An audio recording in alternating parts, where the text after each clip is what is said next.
Hello everyone, welcome back. Another day of playoffs here at EPL Masters. This time we got Power Rangers and MOUZ in the lower bracket, right? I'm not mistaken, right? This is nuts to butts. This is it. Yep. It's These teams weird don't to do seeing well them down here. Yeah. I don't know how MOUZ got here. I don't know how Power Rangers got here, but still kudos to y'all for bringing a level up. Were very close. The Power Ranger games were a little throwy by both teams every time. Until map 3 where Yellow Submarine just wiped the floor with Power Rangers like they didn't even exist. Well, yeah, no, picking up the Weaver here. Immortal Faith standing in and playing is kind of interesting. Definitely not the usual stuff, of course. Yeah. Not what I expected either, loading into the lobby, seeing Immortal Faith's locked in. I was like, okay, sure. Sure, I love his guides. I haven't seen him play for 10 years-ish or somewhere around there.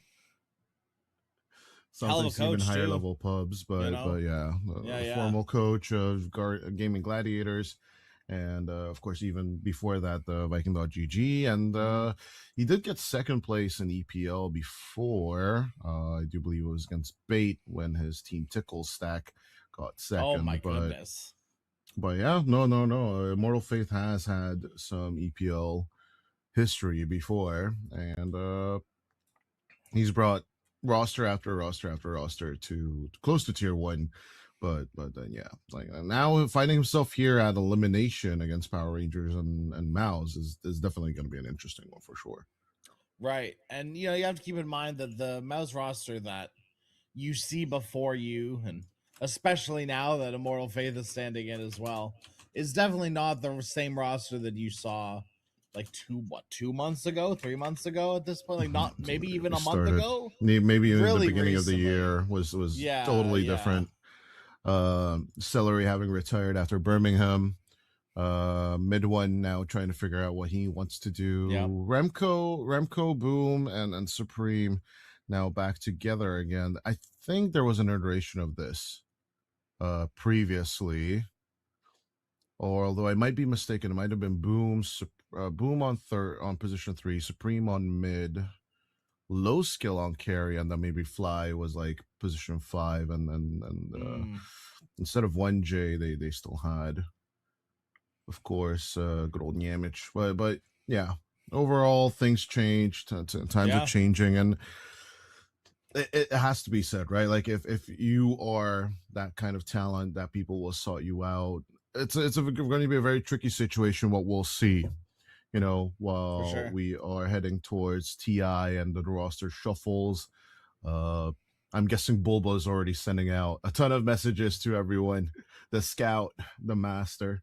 He had to rescind his invite to Tai Long, so oops. I think the Tai Long drama is definitely going to hit the scene hard as well. Generally, good luck to LGD. Yeah. I mean, they got Thompson instead. 1 week actually, right? Yeah, it came out 6 days before TI. So yeah. No, it doesn't really matter. Like you can put Ronaldo or like Messi in any kind of team.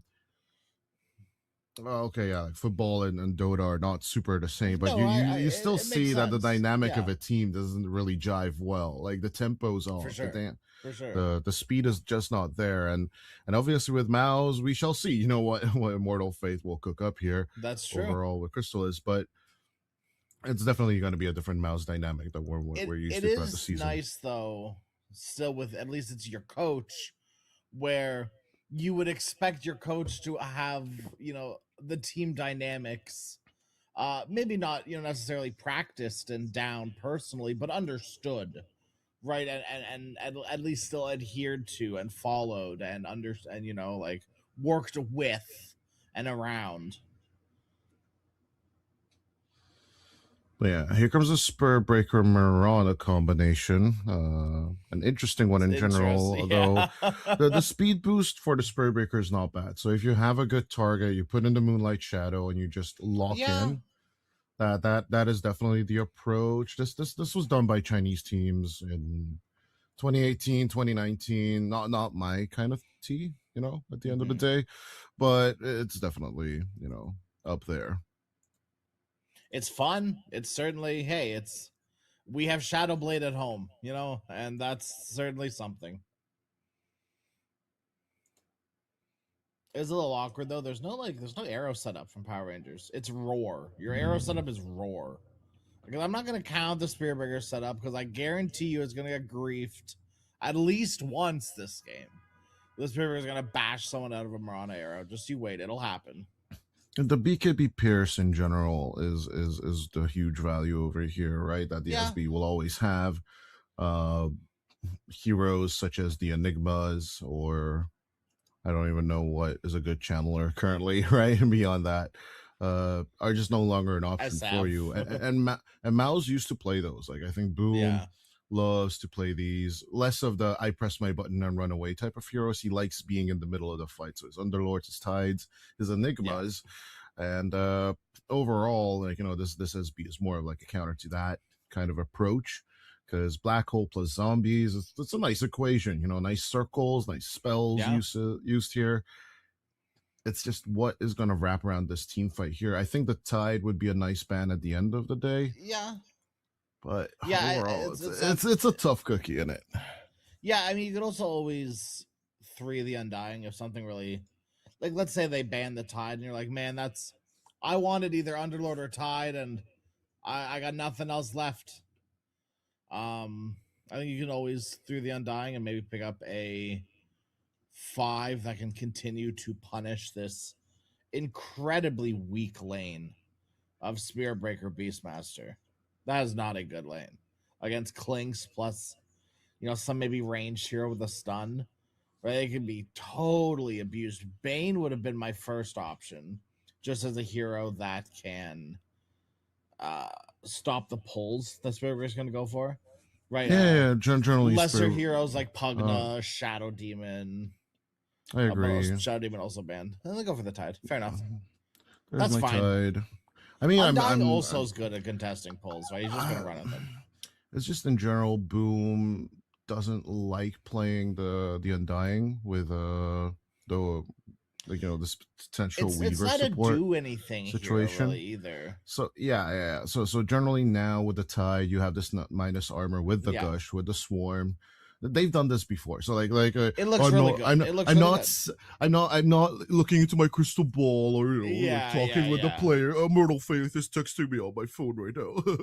No, it's just this is standard MOUZ Dota. This is standard MOUZ Dota. Like they've played this strategy before. This minus armor thing is pretty strong against the Kez. Yeah. But I do agree. Like Power Rangers could have gone for the Bane. The fact that they just skip it is a little bit awkward. Because then this comes out into this X-Nova Jinkyu kind of uncomplimentary support pair. You know, like Plate usually hates these combinations where there's too much aggression, not enough defense, there's no one healing you, there's no oracles, there's no there's no profile made by the supports. You know what I'm saying? And there's your heal. Okay, now you have a good heal, a good tower push. I mean, Marana can also build Greaves. But I'm really much missing the team fight aspect of the Power Rangers lineup. They have good pickoffs. Yeah. They if you attack my carry, we'll turn around with the Raptor Dance. So you have good reactions. But the big team fight circle and we are ruling this territory profile of MOUZ is going to be extremely threatening. So I am leaning towards MOUZ on this first draft. Overall, Kez can go crazy in the zombies and with all the surrounding Necro can scale, Spearbreaker can own the map. Like exactly. There's absolutely room. Necro is a massive counter to the Tide, to the Undying. Problems can happen, but Immortal Faith bringing the Undying to 5. Shout out to him because he, of course, this little bugger. Obviously on camera, we are all big lovers of the position 5 Undying, and I think Kuro inventing it, but then Celery perfecting it. There's this, I don't know, this inherent love for the Guardian Grease build, and then just running straight towards your enemies as position 5 Undying. We shall see how Immortal Faith delivers on this promise, though. I'm going to be very much curious into Beastmaster, into all this shit. It's going to be kind of rough.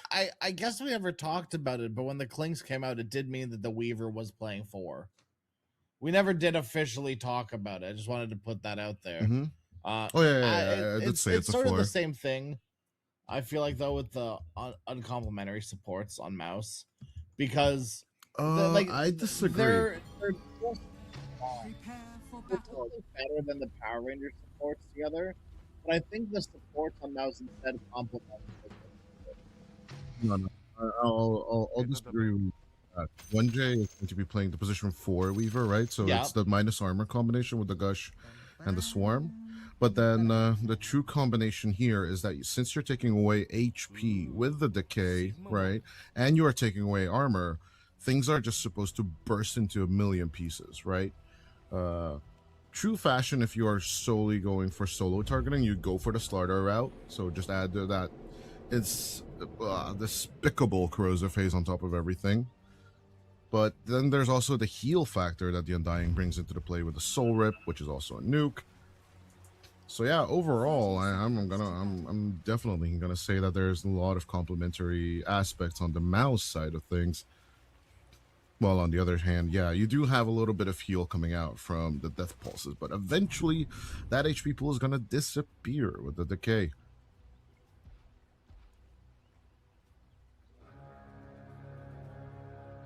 There's a wraparound from MOUZ, but let's see if they can actually make anything worth of it. They found a solo Kaz charge going onto 1J. Shikuchi onto Bashka. Beaten down just a bit, but Immortal Faith eats an arrow bug grenade onto Bashka. Slowed by the threads of fate just a little bit more for the Kaz. Turns around with the fairy fire, and First Blood will go to Immersion. One more Gush. Finish off the Kaz as Weaver weaves the threads of fate. One more arrow for 1J. Eats it like a good bug.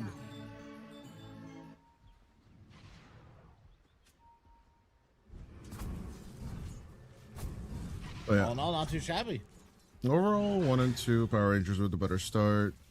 Yeah. Good read on bringing out the numbers, right? They see the Undying, but they're not, like, you know, shoving people in there to all of them get decayed.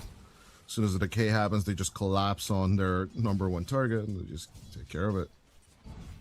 Yeah, maybe this is a hot take. I always have people on my pubs or even on my team to be like, hey, we see Undying, we have Undying.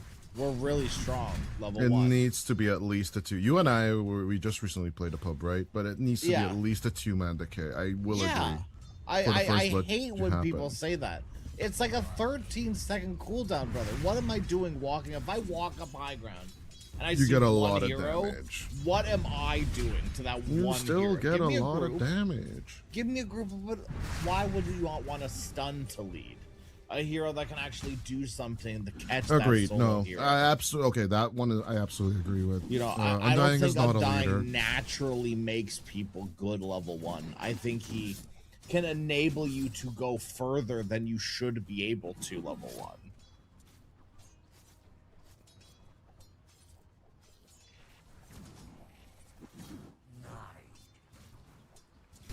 This is classic Undying gameplay, though. Oh yeah, this is just separating the lane and then just basically bully Alberca.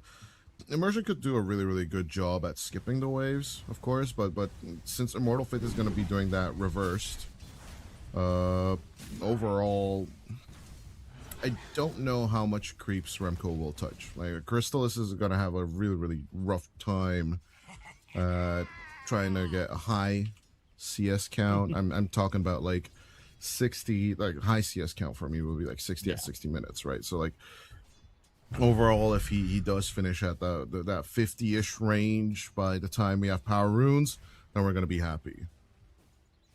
Because overall, Immersion's just gonna keep running back and forth with Supreme getting ganked. And on the other side of the river, guess he forgot his Spear Breaker was in the game. No levels into roll means you're not going anywhere. Immersion has decided to take it upon himself to pause upon. You know what? Team Spirit won their first TI, right? Pardon me? You know what? Team Spirit won their first TI, right? Why they won their first TI? Yeah. No one picked Spirit Breaker against them. Oh, fair enough. Yeah. And then they picked it themselves in 2023 against GG. So And The then they hero's won good. TI with it. It's just so underrated, in my opinion. It's very valuable. The problem is the hero can be very bad. the hero is like, in my opinion, not a gamble in the way that he's kind of like Puck. Puck is the I'm just better sort of hero. You know what I mean? If you're better than everyone, Puck just feels so good. And I think Spear Breaker is the equivalent of that. I think if you are bad and you're playing Spear Breaker, you are very limited by what you can do. But if you are just better than everyone, I think you could really make this Spear Breaker hero shine. And not to, like, I feel like it's not downplaying what they've done, you know, the Spirit as a whole organization, but they are definitely big energy of I'm just better. Because they are very good. They have been, and they still are very good at Dota 2. Yeah, so far so good on the Undying lane. I wouldn't say it's Toby-esque just yet from Mortal Fate or yesterday's performance, but it is getting up there. And of course, maybe it's the Austro-Hungarian in me, right? You know, still feel a little bit of kinship towards Toby. When he stood in last year at TI for Tundra, I was super happy because I really like him as a player, right? But like overall, there's this little bit of, how should I say? Like he just wants to be. He's like super jack of all trades, master of none kind of feel. Sure. Which is nothing against Toby, but he's just playing too many positions. He's not truly focused on one area. You know, like a surgeon trying to do residency and all of those specializations. But then, oh, it's year 5 now. Okay, time to settle on which one you want. And you're like, Toby, to me, never truly settled on a good position.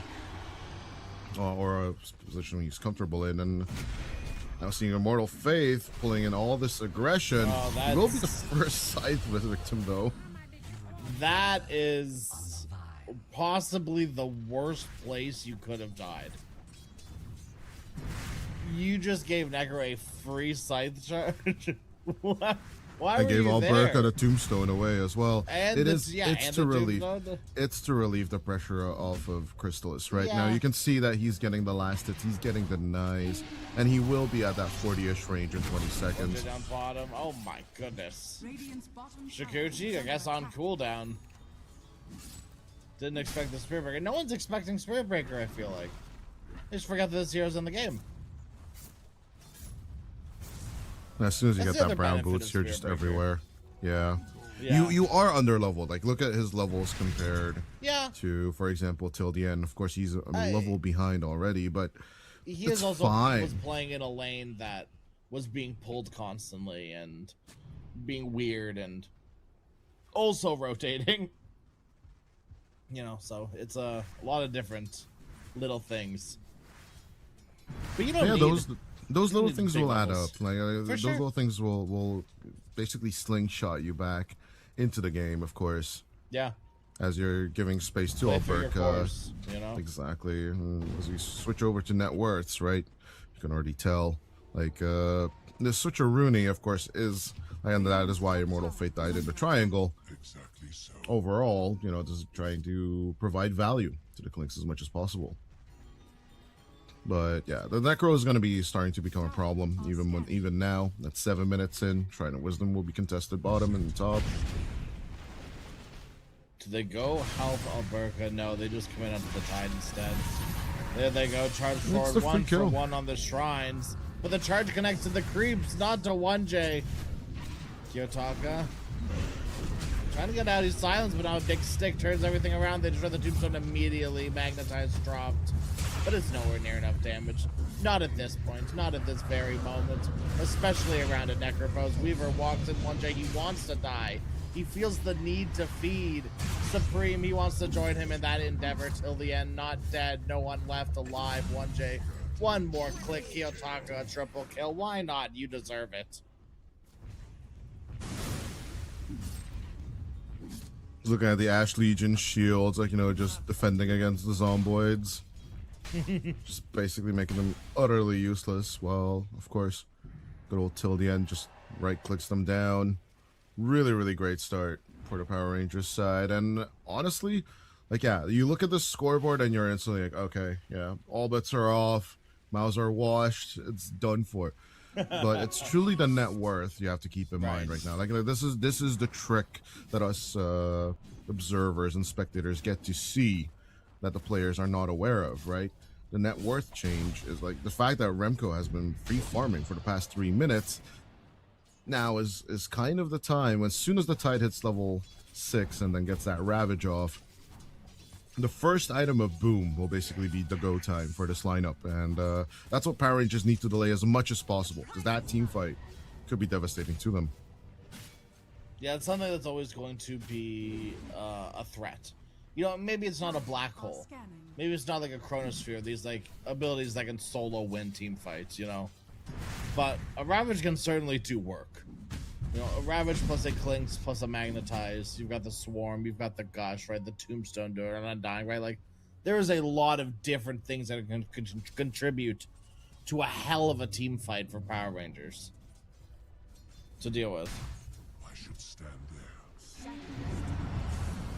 And the Shadow use stun onto Alberca, but a nice charge stops them in their tracks, as well as a Roar to just keep them at bay for a bit longer. Alberca's not playing with nothing.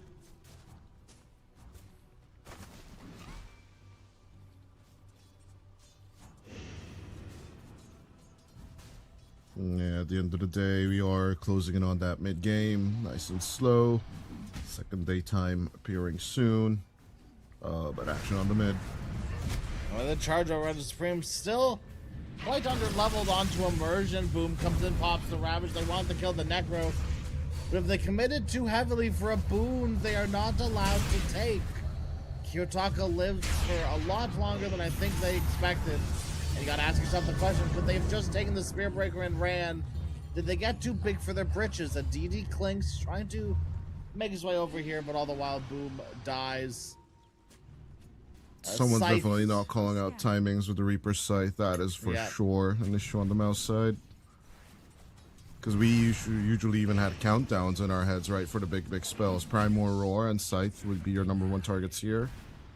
Everything else, maybe Moonlight Shadow could be in your focus, in your mind's eye, but like it's hard to tell on that one, right? Because sometimes they will just use it to reposition or swap sides on the map side.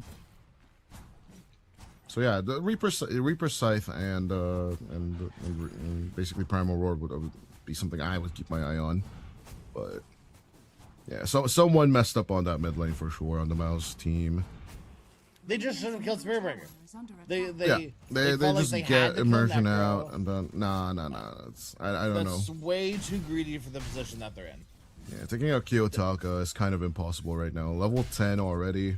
Yeah, it's not how you don't have damage right this point to do it. If Clinks had Deso and was there with that DD rune earlier, hell yes, brother, go for it. You know, and even then probably a little risky, but at least try. Like at least then I can understand the try.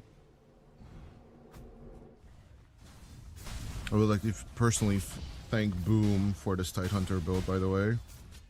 It has guaranteed me about 200 MMR just from this. Rap's first item. Everyone's confused by this, but generally, you know, it's just making yourself even more unkillable post-double bracers and Soul Ring. I Tide recently and I saw it. And I was like, oh man, like, I've always been a Vlad's boy. And it was such a good Vlad's game and such a meh Raps game. Yeah, his Vlad's Mate Slayer build is also extremely appealing. Yeah, but the Raps, it looked cool to me. I was like, oh, that seems interesting. Yeah, because you go in and people are like, we're not doing damage to you. We're not doing damage to you. And then once they go through the Raps, once they go through the Raps, you get Blade Mail as well on top of it. It's so disgusting, right? And then you're like, oh, Raps is gone. You put in the Blade Mail. They still keep trying to kill you. And by the time they kill you, half the team is dead. Yeah. That's the idea behind all of this, right? And then, at level 20, I always take on level 20, I always take Kraken, Shell, Cleanse, Triggers, Anchor Smash. Especially when you're against like PAs and stuff like that. But he will go for the Gush Armor, I'm pretty sure, if he gets to level 20. If he gets to level 20, because this is turning out to be some sort of Falcons versus Vici type of BS, right? You kind of did need this fast-paced game if you're Power Rangers, right? This is sort of exactly what they wanted their game to be. Oh, this is a classic. To get ahead. I don't think needs it's to own the map, you know. if it's still a question to you that this is Eastern Europe versus Western Europe style of Dota, then I don't think you distinguish the two Europes, right? Generally, you could be looking at this like, oh, but some of them are from this region, some of them are from that region. It's just basically the approach to the game currently is this way and that way from the two sides of the continent. 1J is about to meet a friend on the other side. Oh, just kidding. They immediately swap places. Radiant's courier has been killed. RIP Immersion's courier. Well, Chrysalis should be raring to go soon. Or at least maybe a little bit more willing. They're going to maybe Boom come instead. Down about Boom. They will, but no one is really committing. So Chrysalis, he's gonna use that opportunity to not waste this teleport right before his Deso shows up. But now this Deso's here. Here it comes. They want this fight, especially because they watched some of them leave. Bashka, Invis, do they have any detection? They do. He's getting blocked by the creeps on the bound to the tide. Boom, another pass. Under Immortal Faith, the charge coming through as well. The side on the tide, not like this. The charge still coming through ways and ways away, but it's the Necrophos. The bugs did the work. And the Magnetize was just enough to help out. Clinks coming in, wants to get those Deso charges before he perishes. At least one a little bit more. It's looking pretty good for MOUZ until, you know, this Clinks. It doesn't. It's just alive for a bit too long, right? It looked so good for just a moment. And now Supreme on the run. I don't know. Crystal should not initiate or basically join the fight as soon as Immortal Faith dies. He shouldn't have stayed as long as he did either. Like, he had an opportunity to do something, and I think he ended up forcing it a bit too long after. But like, that's what I mean. There's that shred where like he comes in, they get a few kills, and it's like, okay, like this is fine. Leave now. You've dropped Tombstone, you've dropped Ravage, you've dropped Magnetized, you've killed Necro. That's a win. Leave. Yeah, no, generally then like rolling out and disengaging kind of becomes tough against Mirana at the end there, right? But I guess. I mean, look at your team though. How can you not disengage? Other than like Tidehunter, but he just does this. I mean, Tide disengages in a different way. He just walks out, you know? Shell. I'm fine. Yeah, he just walks away. But like you have Roll, you have Shikuchi. Undying, his get out is just respawn till the end. He gets out to safety, leaps out. Roar used on the Earth Spirit. Yotaka has a scythe available. There's another one. Pops and he's dead, as is the Tide. 1J. Pops' ultimate still threaded up with Kiyotaka. Crystallis is burning. They had the essence is still around. Now all Kiyotaka needs to do is follow the depth shard. The depth shard? The depth shroud. Whatever. Death pulse. You know what I meant. Yeah, I know that. I got it's you. 5 a.m. I don't know if the audience that gets it, but I get it. Give me a break. It's 5 a.m. Sue me. Sue you? Okay, calling a lawyer.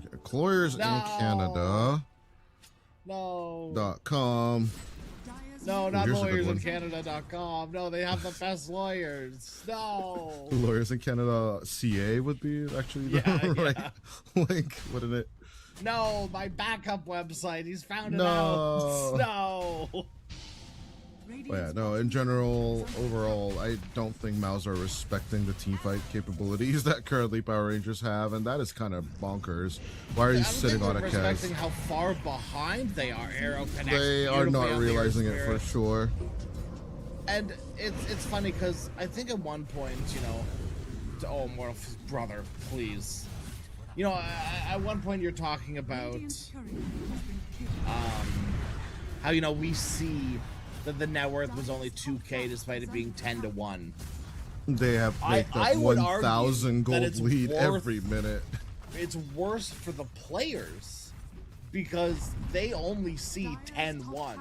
They should think, oh my god, we're cooked. But they're just not thinking that. Doesn't do the time I don't know what's for the going turnaround. on. What is 1J doing here? Oh no, man. I have no idea what's happening. This is to now bad. be 21-3. It doesn't matter if you know what the net worth is or not. If you're 21-3, you are in Despairville. Okay, but we have seen turnarounds. Okay, here could be a nice big Ravager that magnetizes as well, like a quadruple silence on the Kiyotaka. Walks in with his mouth open, did not expect to get it filled with the tendrils of boom. No more. Back off now. So in games like this, right? The only thing that constantly keeps me hyped in a game like this. Oh, hold on. Charge up. No, they're going right back in again. They've used everything and they know how strong they are, how weak the Clinks is, how there's nothing they can really do to protect him anymore. Immortal Faith, he dropped the tombstone, but all it does is feed more money into the bank account of Power Rangers.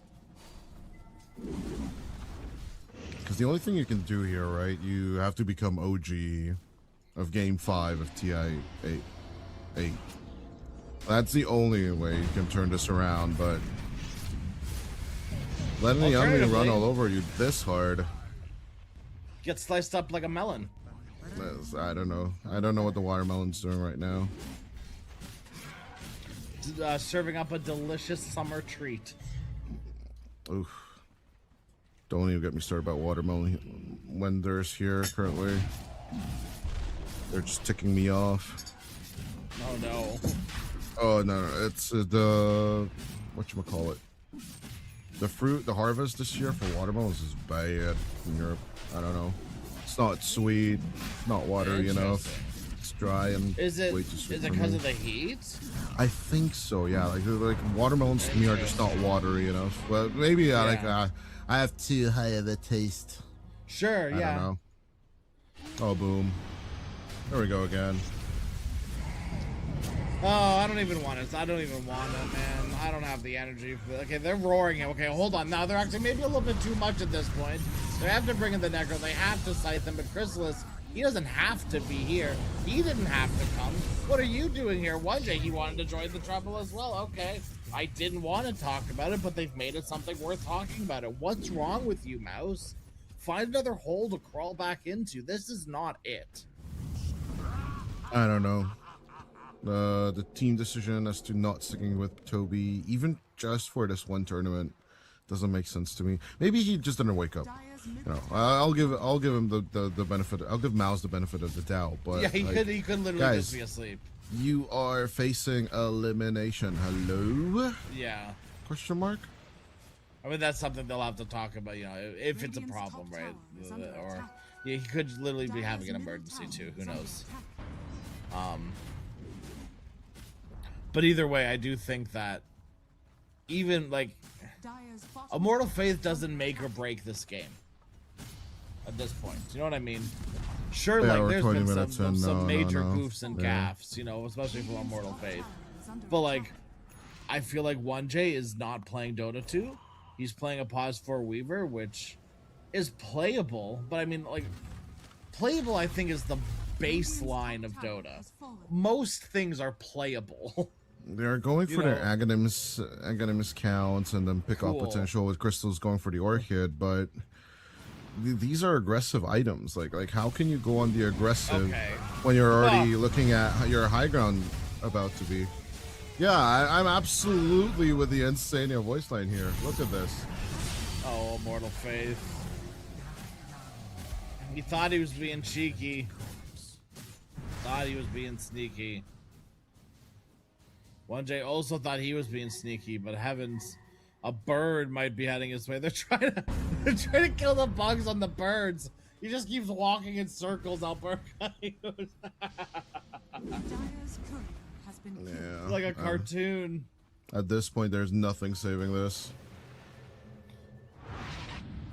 You know it just goes to show you, like Power Rangers were so much better at EWC.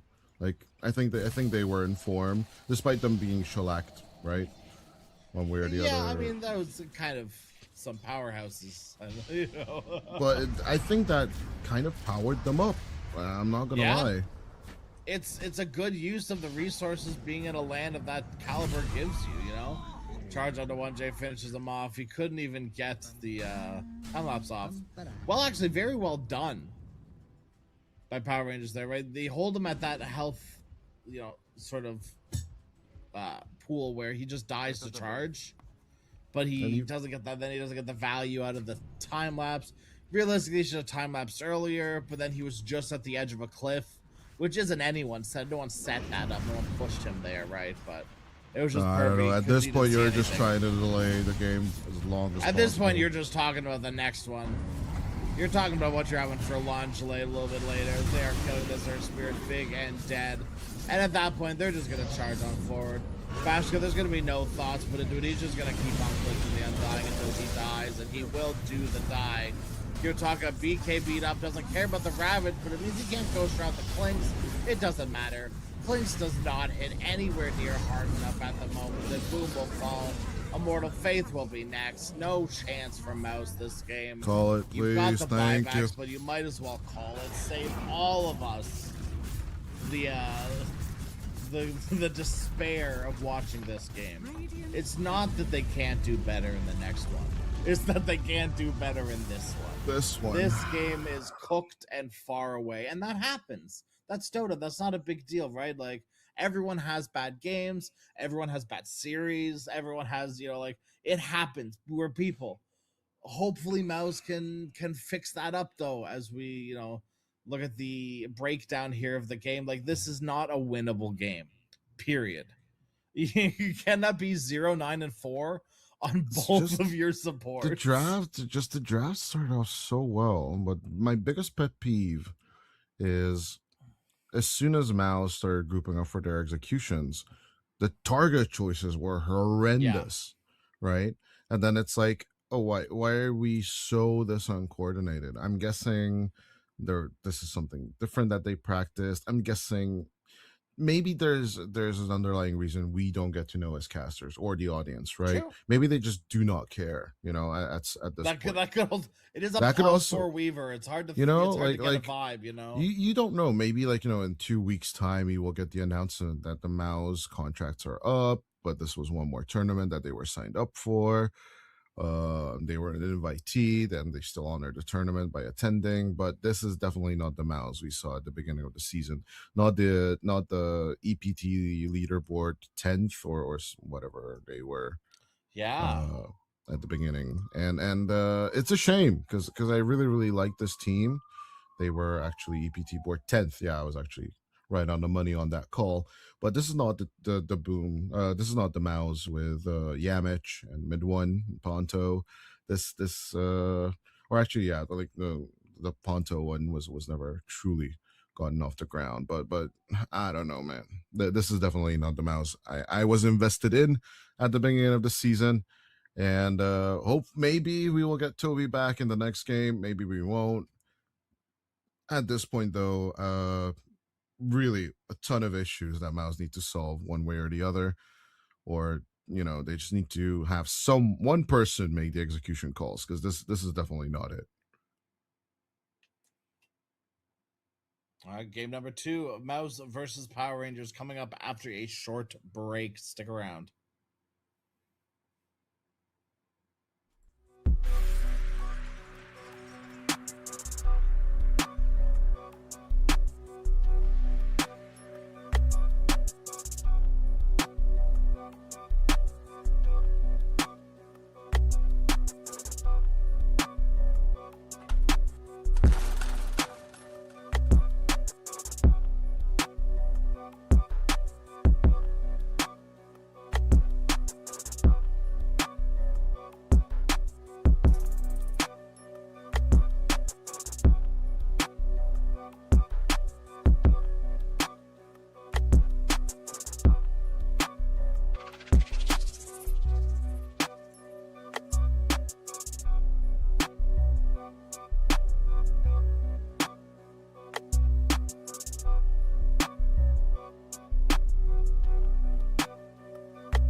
Thank God that game number 1 is behind us. Thank goodness. Oh, We have a here it game number 2 goes. to look forward to. Here it And comes oh, again. baby, is there a Pudge. Wow, nothing really wets my whistle more than seeing there's a Pudge. There's only actually one thing that wets my whistle more, and that's you, Dota, my friend. Hi. How's it going? Hey, Game I number wet your 2 whistle. You here. have a wife now. What the hell? Why would I wet your whistle? Well, it's like it's not like contractually bound. It's just like we do our taxes together. So, it's like legally yes, Yeah. contractually no. You inviting so, me to the Flo Rida song? Blow my whistle, baby, whistle, baby. Here we go. Oh God. Honestly though, yeah, MOUZ going back to the drawing board, pulling out an oldie but a goodie, but this ain't Yamich. I don't know how Monjay plays the Pudge. We'll check out the stats in just a second here, but overall, after that previous performance, man, it's tough to say. Like, you and I off stream were reminiscing of MOUZ actually doing good, and good not looking like this, right? Like right. To some people, right? EPL is where Dota teams come to die or Dota players come to retire, right? Partially true. That is undeniable, but MOUZ being here at EPL Masters, being an invited team, and then bombing out. Maybe they're not in shape. They're not in the tempo of things. Yeah. Reshuffles of teams. Obviously, this is a weird time. Pre-TI, a lot of free agents are up for grabs, and maybe you're just mad that your contract is already up. And then I'm still gonna play this tournament, but I'm not gonna do my best. Kind of deal is going on here. Which take it or leave it, but this is the MOUZ we currently have. And True. as they're staring down elimination, them going for the Darkseer. I hate this combination. I'm not gonna lie. Every time, no, but like every time it comes to Darkseer and the Gyro, right? I don't see the synchronicity between the combo. Because if I have this pre-pick and then I have that enemy, I'm still going the Sven route. Okay, you need to go nice and close to DSF to be impactful. But while most people would pick Ursa for the Enrage, I would pick the Sven to blink in, stun him up, and still take that risk of like, popping before he gets off the Requiem. Because I have my chain disables. Now, the counter to that, right, is that you don't want to blink into a Spur Breaker Mirana route because they're going to get charged on and going to get arrowed. So the combo, which we usually tend to see in pubs that you mentioned, right, that Sacred Arrow would be knocked over from the SB, that doesn't really happen in Pro because they usually charge post the Charge of Darkness. True. What would happen is that, the enemy already has BKB, and then with the Nether Strike, right, you would knock him the other direction. That still happens in pros. I was thinking more of it just happening with a bash, right? Like a right-click bash or something. The enemy doesn't want it, and you steal it. Interesting. It's really good against Gyro, but right? Then putting DSF mid against the puck? Sure. It's fine. I think Power Rangers are just baiting us, right? Like, we're going to go into the counterplay. But on the other hand, I don't think SF versus Puck is necessarily that bad. The SF versus the Darkseer is that bad. So like I like the solution. Oh yeah. But the SF mid being the problem here. Yeah. You just go magic damage, just fine. Right? But like, and then you don't have to worry about it. But right? but go, is like, it? What I'm trying to get to is that is it a problem here? At the end of the day. Like they're giving this lane to Supreme, like take it. Like take this game if you can. That's the kind of deal that Power Rangers are playing currently, and I love that. No, I see. I love that for them. Yeah.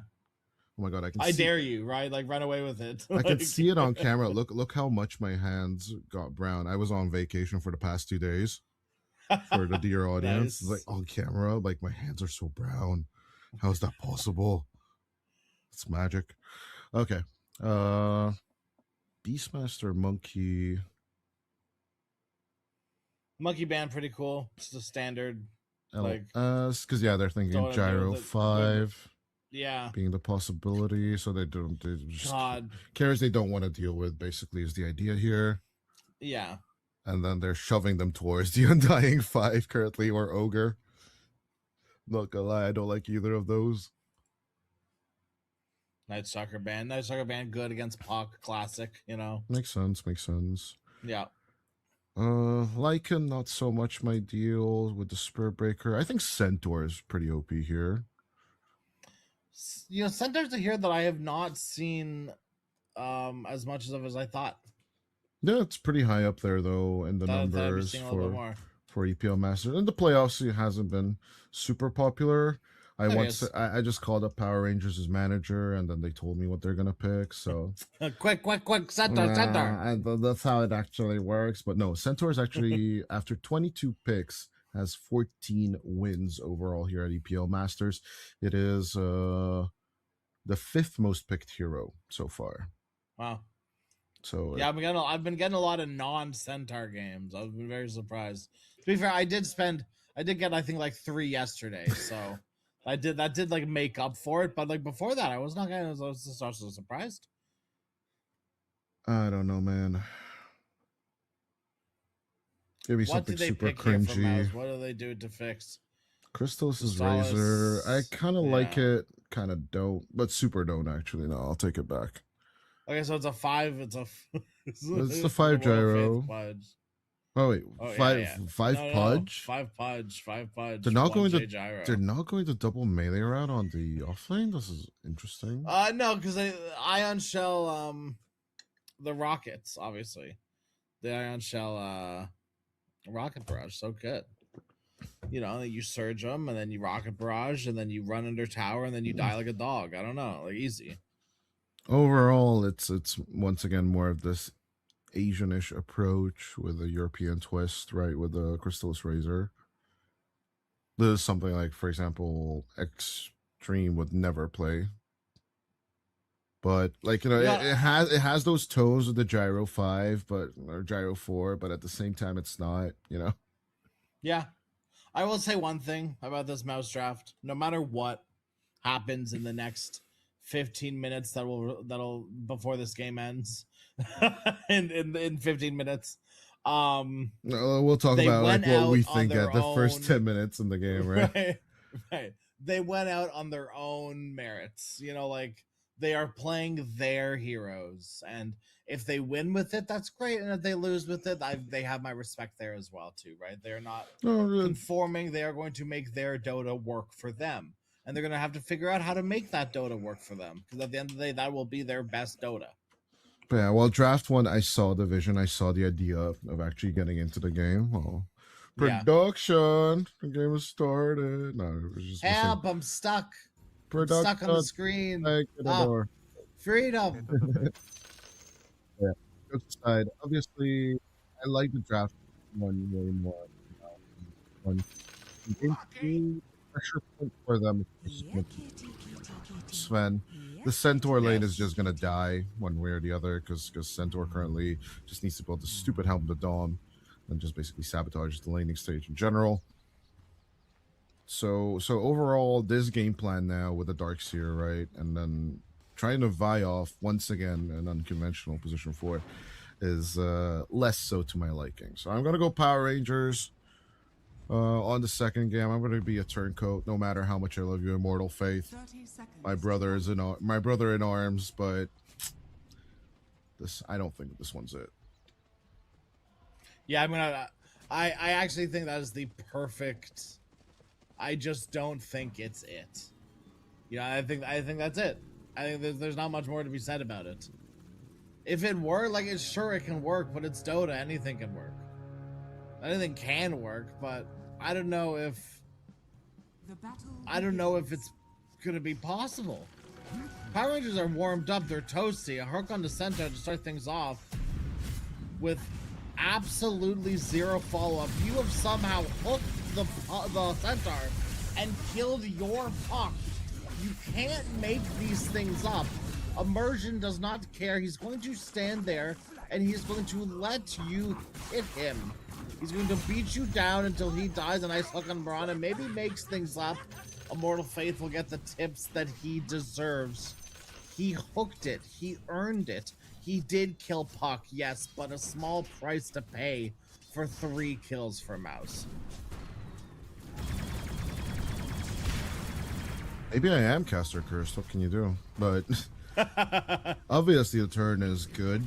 Crystal is getting these early kills is what you're trying to go for. Razor does like getting early kills, but then again, against Centaur, what you gonna do?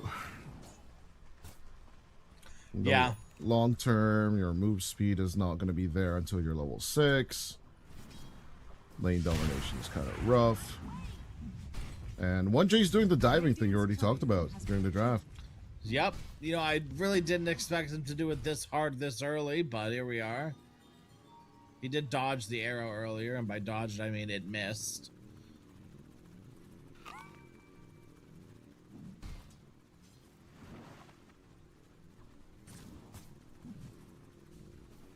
Love the Celestial Quiver of Mirana.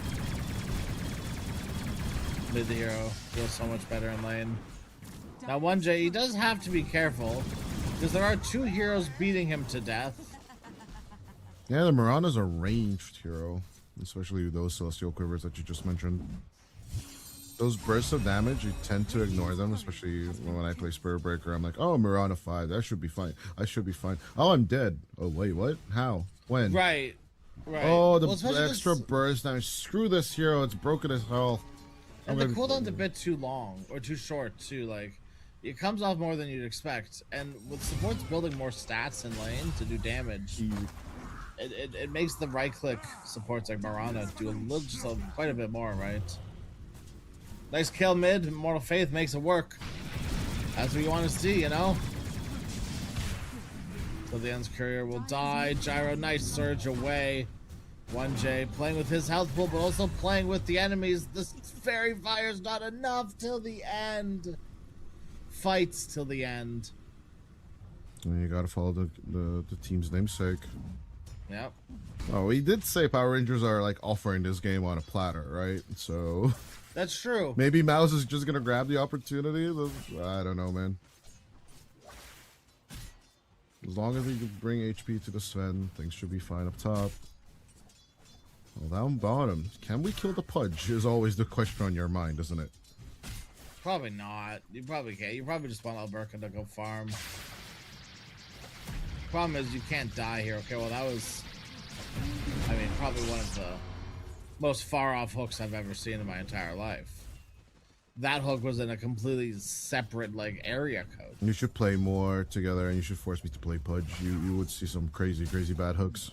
Brother, I have, and I'm not even just saying this. I genuinely mean it. I promise. I have like 200 Pudge games and like a 30% win rate, but I promise it's not my fault. Pudge was like the hero I would play when I would play with like a lower MMR stack or like a mix MMR stack. Same here, so same here. Like, yeah. We'd have like a 2k carry and then like an 8k mid, and then you know the enemy team would have like 5-10ks, and we go, oh, okay, cool. I'd pick Pudge because at least I'm gonna have fun. So the win rate abysmal, the fun rate peak. Honestly, if I do want the vector targeting hero, it's for me it's always the Mirana, because I don't know, I have some voodoo magic with the arrows. I don't hit a lot of them, right? When I do, it's good. Let's kill the Kiyotaka again. Okay. Immortal Faith. He's doing things. Where was this guy last Immortal day? Faith is restored. Stun use connects onto 2. Nice vacuum up top as well. MOUZ. They're doing things. They're playing the video game. Now they did kill off Crystal's bottom. This is the same amount of kills they got in like 30 minutes last game. This is incredible. Look at this. He's gonna do more. Immortal Faith. Big Daddy showed up and he wants some fresh meat. Well, unfortunately, Spearbreaker, he had a similar plan, and now Immortal Faith, Big Daddy, he's left alone. And Big Daddy, he can't do it himself. This No 30 matter how hungry HP. Big Okay, Daddy is. okay. Audience, keep watching 30 HP. 1J survived with that much. Now it's Boschko who survived with that much. That's crazy. That is definitely, there's something fishy in the water right now. There's a reason why they're 6 and 6. There are definitely, you know, cooking something weird here. Nah, conspiracy theories aside, 1 kill per minute on each side is always a fun game. But it's just the nature of the lanes, right? So the Spur Breaker needs to run at you. The hooker wants to get things. Speaking of the hooker mid. Another kill on the Kiyotaka, maybe? No, instead he turns it around to Immortal Faith. The top is where we're at right now. Bashka being run down by Boom and 1J. Boom also being not necessarily run down, but pelted at by Till the End in the back. The Ion Shell Till the End. He's able to get out. Bashka again at literally 0 health. A turn, a stun, a few clicks Till the End. He eats the missile and kills the gyro. Throws the arrow. Hits a creep. What can you do? Do you have But that Inner Valheim on your Shadow's already mind? Did doing you just say eat the thistle? Eat the missile. The missile. I thought thistle. You know, or Valheim. The point 1.0 coming out soon. Shout out. Classic Valheim item missile. Thistle. I'm so excited for them to add missiles in Thistle. 1.0. Okay. By the way, there are missiles in the game. Apparently, you still haven't finished Ashlands. Then, if you don't know that there are missiles in the Okay, game. fair enough. Alberca, you're Surrounded. unfortunately Give it up. You're kinda surrounded. cooked, brother. Your wisdom shrine is for us to consume. Kiyotaka, he's here. He's Requiem Crystallis. There's a tower there, my friend. You can't run back. He dies, but both wisdom shrines. They go to MOUZ, and MOUZ, they're still cooking. Now, Mortal Faith, he is maybe cooked a little too much. He needs to maybe leave the kitchen, never turn back. Supreme. Bashed. Can they do it again? No, they can't. No, Well, that's a darn shame. I think the distance keeping was the idea. Crystallis would rather die to a tower than to heroes, so True. Now makes a turn onto Alberca. Alberca, he wants to turn around though too. Immersion, anytime now with the charge. Here it comes. Crystallis, he just respawned. Man, it feels so bad to die like this again and die like that again. He got up will. top. Needs to get some sort of trade onto Bashka to make this feel good. Immortal Faith comes in. Big Daddy's hungry. Big Daddy does not get a fleshy. What can you do? Till the end, in the back, 1J. Oh my gosh, he plays the trees like a madman. And the missile is gonna connect till the end. Can they kill the Marauder before Immortal Faith dies? No, what? From beyond the grave. I love it. I love it. It's so good. His body disappeared, but his hook remains. The last hook was so good. They'll tell the story of the ghostly hook man to their children for Dire's generations. bottom tower is under attack. My God. Radiant's top tower is under attack. How is Kiyotaka highest net worth, by the way? He's died like 3 times. Deaths are not that important in the first 10 minutes of the game. I still say that That's fair. with honest conviction, because the main thing you want at 10 minutes in is to hit that last hit timer one way or the other. 60 is the most ideal. Anything above that is just a blessing. And Kiyotaka is sitting at 67 and having 4 kills. Actually, only 2 deaths, by the way. Even though he had Sorry, like what is he 5 sitting at? camps. 422. No, the numbers you said before. No, that? I'm not saying that number again. No, I what was refuse the to. number? I need him to get one more last hit, and then I'll say, yeah, there you go. See, he has 69 last hits. There you go. That's a nice Oh, number. okay. I'll say that number out loud. I'm not saying the other number. Fuck that number. Oh man, we've opened a can of worms here. Oh boy. Supreme being charged. No, it just runs out. The orb had just expired. Kiyotaka with the Requiem fears the puck just enough. No, they can't quite close the gap on it. Kiyotaka tries to run away with the Stampede, will not be able to. Beaten down by Boom. And Puck, all the while, lived through it all. Immortal Faith, a hook on till the end. And Crystallis will come in with the cleanup. MOUZ. I said it once before, but I'll say it again because they're still doing it. They're playing the game. Okay, I'll add a little caveat here. Of course, I faced off against Boom and Saberlight, right? And Darkseer wasn't really much on the radar in the ENC, but We're testing it. Hold on. Yep. Charge in on the bottom lane. Crystallis. Alberga, he canceled his Radiant's hoof bottom stomp. tower is under attack. He canceled his hoof stomp. Radiant's courier has been killed. That was a dead razor. Radiant structures are fortified. Hello? Alberga? I'm thinking there was a Kiyotaka call of hold. Give me the kill or something like that. Other than that, I don't see no another. shot. There's no He other reason canceled why it he to should have double canceled edge. it. Well, canceled I to double think edge instead. he just tried to But he still like, had the what? Dire's middle tower well, because he tried to stomp and then animation cancel, I guess. Right, so like because there's like that not wind up, there's like that Cast stagger time. after Yeah, hoof the stomp. cast time. Yeah, the cast time. Yeah. Two supports onto the high ground. They're gonna meet a Hellbear and Immortal Faith. Clapped by one, eaten by another, but the hook will get eaten by the Hellbear. On the other side, 1J meets Immersion, as well as Boshka coiled up and stuck, killed, dead. Goodbye, Power Rangers lose 2. Till the end, still alive because the Hellbear is continuing to stand in front of Immortal Faith. Move your damn Hellbear. Kill could have been had like 10 minutes ago if Boom was not actively griefing his pudge. is under attack. Well, yeah, no, this Darkseer build in general is not out of the blue. It's kind of insane.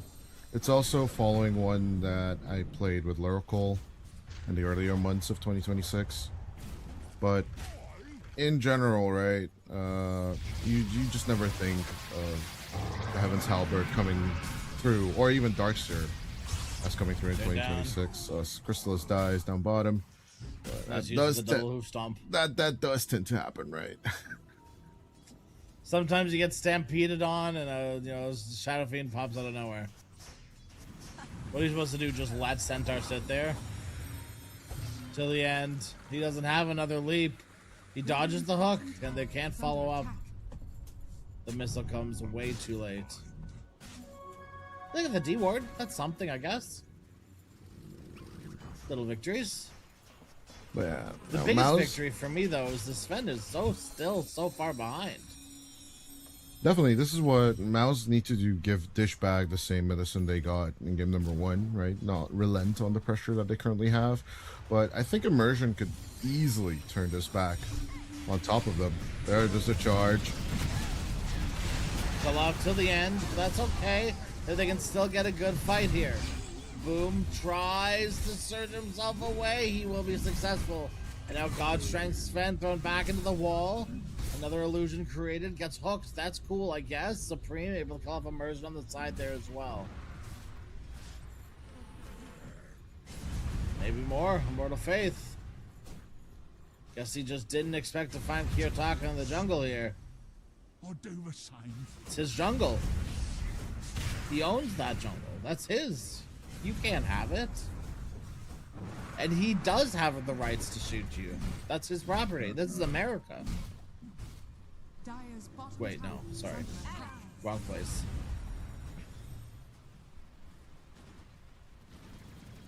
Thought we were back in EPL Americas. Nah, different continent. It's fine. Yeah. I do miss EPL Americas. One day. Hashtag bring EPL Americas back, Bring it back. please. Please. Bring it back. Please, run it back, please. Tai Lung, all I'm saying is Tai Lung wouldn't have cheated if we cultivated a nice, friendly, community for him to thrive in. Like I EPL mean, the Americas. counter argument is Dark Mago, who did attend EPL Americas. No, a no, lot, so- Shush! Don't bring back old memories. No. I miss Mr. Jeans. I miss Minnie. I miss PP. Although I still gotta call him Pai Pai. I don't care. I like math. Till the end. Walks right into a Putka. Another silence from Supreme. Seals the deal on the fate of Till the End. Coil gets popped. Just as that missile's coming in as well. Kiyotaka, he can't create enough space to Requiem. The missile bonks him on his noggin, and Supreme finishes him off. This is what I want to see. If MOUZ are gonna make this weird ass Dota work, play the weird ass Dota. I want to see it. Yes, please, thank you.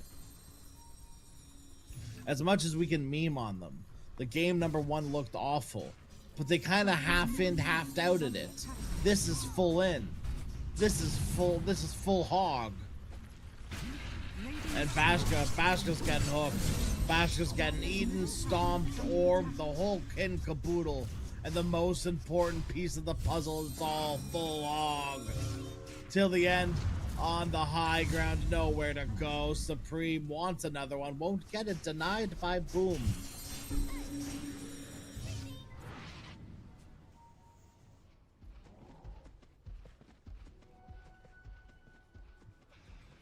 Radiant's middle tower is under attack. I'm trying to Google Sven net worth, but it's saying no results found. I think there might be a bug on my screen. I'm not sure. There's a little dinosaur I can play with in the meantime. Yeah, all good. Okay. Yeah, I'll just keep refreshing, I guess, and maybe this Sven net worth will go up. Like I looked 10 seconds ago, and it was like the same as it was. Definitely MOUZ is sitting on a timer. So like, Sven is not a Spectre per se, right? But as soon as you have your Blink and your BKB, things look kind of insane once you jump into a fight with your God Strength and your Things Blink. might come to a head, yes. But MOUZ, knowing this, will definitely try and shove out the bottom lane. We'll try and secure tier 2s as soon as possible. At the very they're doing same a really time, good job with the position they're holding. yeah, they should keep killing Kiyotaka, and they should keep killing the supports, and keep killing Bashka. Yeah. And speaking of Kiyotaka, No defensive items means no way for SF to protect himself from the onslaught of MOUZ. Now stomp in, maybe Alberca's come to play. Finally, things can turn around. Just kidding. Boom lives. And Alberca dies all of a sudden. 4 dead for Power Rangers. As my permission is required to connect someone's Galaxy S7 to my monitor. Hello? I'm in the middle of something? What the? Get this off my screen? shit happens. Yeah, 4 kills go to MOUZ. And they're about to find Moshka again. Let's go right. Crystal's still being mapped out though. I don't think Immersion should go through with a charge though. Joining up on the mid fight. No, he's gonna stop here instead. Power Rangers continuing to look to fight. Immersion walks in like a maniac, gets hooked. He will die, but as he set his team up for something greater. Something greater, something bigger. Something significantly stinkier. Supreme, a little bit of shield rune left. Tries to punish till the end. Does so. Nice to make sure that he doesn't get punished himself. Till the end. What happened here? Why do I keep seeing heroes walking around with like 10 health? Alberca, hello? What's going on? Everyone just wants to die. They just want to die and then come back in full HP and then die again. Everyone seeks the sweet release of death, and I guess I don't blame them. But I think they just all like the Tom Cruise movie, you know? On The Edge of Tomorrow. That one. Mission Impossible, yeah. No, The Edge of Tomorrow. That one. Mission Impossible is good yes, too. That's like you know, like if I want just dumb action for a few minutes. True. Although I can't decide, Die Hard or Mission Impossible if I just want to watch dumb action. If I want dumb action, I'm watching the entire Die Hard like trilogy. What? There were 4 movies, like, no? Or wait, there were 5 movies actually. Yeah, but I don't like to think about those other ones. I like 4 and 5. They're they're so dumb. okay. They're so dumb. That's what makes it so much fun. Yes. Because they're stupid. Yes. But if I want to enjoy my time, I'll watch the first 3. And even the third is pushing it, but I just have nostalgia for that one. Even the second one's pushing it. There's so many things that don't make sense. Okay, yeah, on that airport. I'm willing to. And the planes. Yeah, that's fair too. So many things just don't make sense on that thing. Immersion? Immersion. Charge away if you can, little cow. You can't moo yourself out of this one. Murata. You're stuck too. People, I guess, just want to die. Bashka blinks in, pops his ultimate, Immortal Faith. I don't think you want this smoke, brother. They're gonna eat the core, but they both use their stuns. They can't stop the feed. They eat the train, Bashka. He's all aboard the feed train. Choo choo. Power Rangers, they saw that MOUZ had such a good Radiant's top time tower is under attack. in game number 1. They just wanted to see what it was all about. And they're seeing firsthand. Getting too old for this horse shit. Yeah, overall, the tauntage back and forth. It's Boschka's net worth still being a bit of a thorn in the side of poor Rangers for sure. I swear to God, like it's like the supports on both of these teams have flipped Dire's middle tower what is they're under doing. attack. Both games, I'm seeing these supports do some really weird, like, solo stuff on the map. Sussy Baka stuff, immersion. Okay, and immediately he commits just for Kiyotaka to blink in the opposite direction and still get caught by Razor. Nah, he's fine. And Kiyotaka's fine. Everything's fine. Immersion sacrificed himself so that Kiyotaka makes it out of there.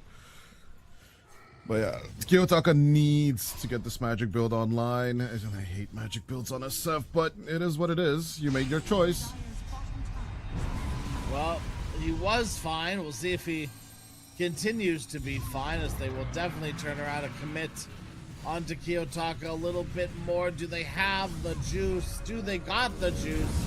No, he's not here right now. But they did indeed find Kiyotaka. And Murata got stunned by something. I'm not sure what. Here comes Big Bad Sven, trying to turn things around here. Immersion come back into the fight, but he's getting siphoned away. His damage now belongs to Crystallis. Until the end, he fought back. He wanted to feed. are fortified. Boom, he's got the need for speed. Till the end, the need for feed. And everyone's got to feed just a little bit. Some more than others. No, their only saving grace is that Boschka got a bit of time. Now he's 4th on that network chart, Dire are scanning. which is not too bad, not too shabby, Yeah. and 1,000 gold away from that BKB. Dire's We did say that is the time to shine if you're the Sven. I hope you can shine, because this is getting a little spoopy. The BKB is going to put in hefty work. You do just need to be careful of still getting stunned by Eat and by getting linked. The problem is, though, and maybe this is a weird take, Dire's middle tower I think is that under attack. Sven is a weird hero to link, because yes, you do eat his damage, but it always feels like, unless you're getting a completely free full siphon like static link off, you're not eating enough damage, if that makes sense. If he Immersion, activates the a God Strength, he perfect has. charge. If he has the God Strength on, he just has too much It's, damage. right? yeah, So, exactly. overall, like, you can siphon him as much as you want. He's not a good target for it. I think the SF, by the way, is just way better of a target. As of 1,000% better target. But yeah, Kiyotaka needs to finish off this BKB, and then I think they are trying to wait to align all of their blocking bars, possibly aligning with Alberca's Lotus as well. It's about to be online, and then things could turn around. You know, it's looking like a way better game than what it was for MOUZ. Well, there's The smoke previous and one. moonlit. Power Rangers looking to make the move, and it all starts with one. Boom will die. They want another immortal faith. He hooks his teammate out to safety. Thank you. 1J on a monster kill streak on the gyrocopter, FYI.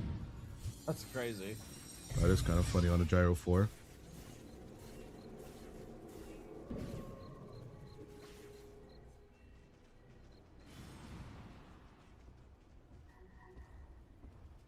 $25 minutes. No Torm, but instead continuing to hunt up top now. Radiant's middle tower is under attack. Radiant structures are fortified.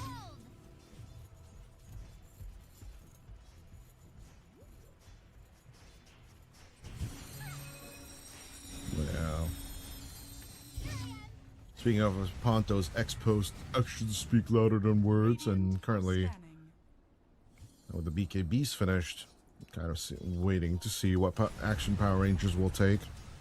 10,000 net worth at 25 minutes in is nice, but it's not the be-all end-all of the world just yet. Dire's middle tower is under It's control of a game. It's not the secure game. Like, they definitely should be taking these objectives. They should be, you know, being the ones owning on the map. But it doesn't mean that they're invincible. This isn't just a free game for them all of a sudden. They still are gonna have to work for it. But they have been working for it, and it's been working for them.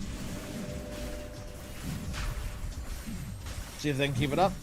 First stages of this series. That's right, Power Rangers didn't have time for it in the previous game. Immortal Faith fighting into the Aegis. Is this wise? Maybe if they can get a pickoff like that, but now they get 5-man walled. Oh no, Power Rangers. Just like Bashka. that, it all comes crashing down. Bashka looking for the angle. There's no angle to be had, no shot, no way, Jose. Engages. I really wanted him to come in God Strength mode and then just kill at least 2 people, but greed in this case is not going to be good enough. But the dodge to finish off the harpoon could be nice. Yeah. Yeah, Why fighting did they into the even Aegis start in like general. that? Like, yeah, it's that why? fighting into the Aegis in general is not a good idea, right? But at the end of the day, if you can get pickups before the enemy takes the Aegis and then you can get out safely, Yeah. it's more of a we're not gonna push because we're in effectively we're in a number disadvantage, even if we have the Aegis, right? But this is what MOUZ should be doing, and they're doing it. So far, so good. Looking to finish out the last outer objective is Crystallis down bottom, but if they can surround the SF, oh, this could be a good one. Could be. Isn't yet. Charge up onto Crystallis? No, charge up onto the lane. Well, looks like they're none the wiser. Okay, now they do. They see him on the ward. Immortal Faith jumps in immediately. Atos, Kiyotaka, hello. Goodbye. That's Aegis. Yeah, that's a good trade so far for Power Rangers. It does cost Kiyotaka his life, but hashtag worth. They are getting pincered quite a bit, though. They're going to need to be careful here. In the back of 1J coming in, teleport away. He does get out. But till the end. Oh, sweet, till the end. Trying to get away from a pudge. What do you think was going to happen? An Atos pudge. Definitely not happening. Cheeky little hook on the boom. That's a bit of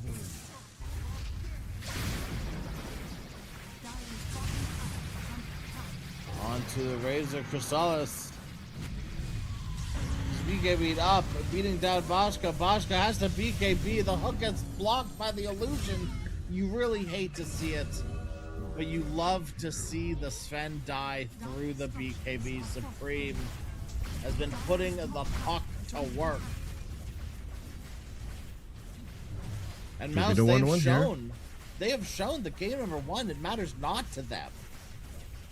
What matters is that they're able to bounce back, get the ball rolling once again.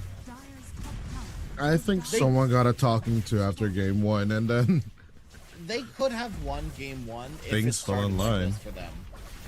Oh, obviously, early game, early lead advantage is always nice to have, but like, you know, neither team truly kind of had down the rhythm of the game until minute 15.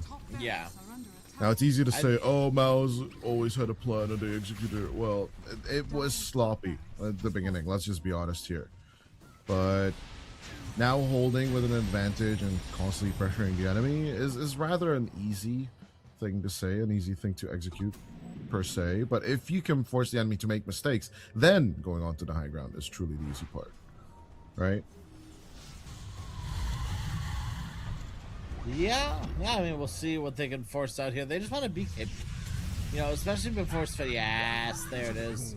Especially right before Sven's alive. It's a neat little pocket they found themselves in on MOUZ. Power just can't really Can't really do much now. Well, they do have They Moonlight have Shadow. Sven BKB. And they used the 1J BKB. Well, I didn't even know he had a BKB. Sven, he has to pop his, but he's still getting eaten by the Pudge and now siphoned away by the Razor. Boschka dies without having right-clicked anyone. I think this one's just over. They got no buyback for 60 seconds. MOUZ, they're looking for kills. Screw the game. I want to make them bleed and suffer. It's about sending a message, not winning getting the victory.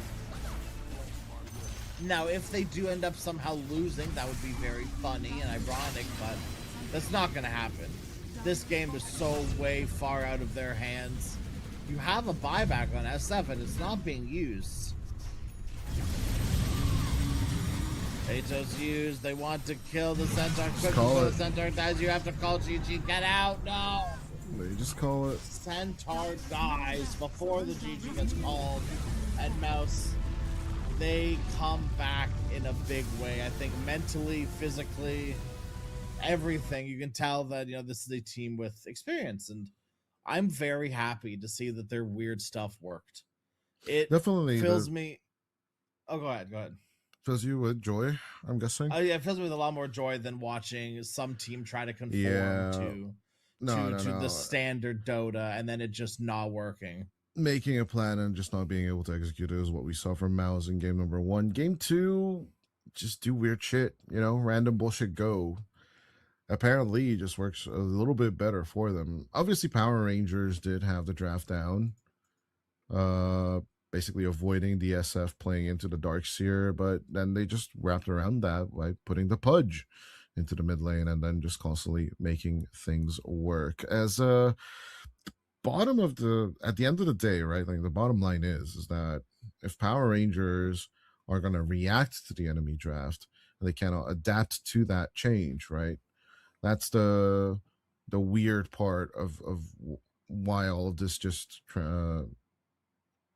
this just happened, because Power Rangers in general, the previous draft was not so different than what we just saw in game number 1.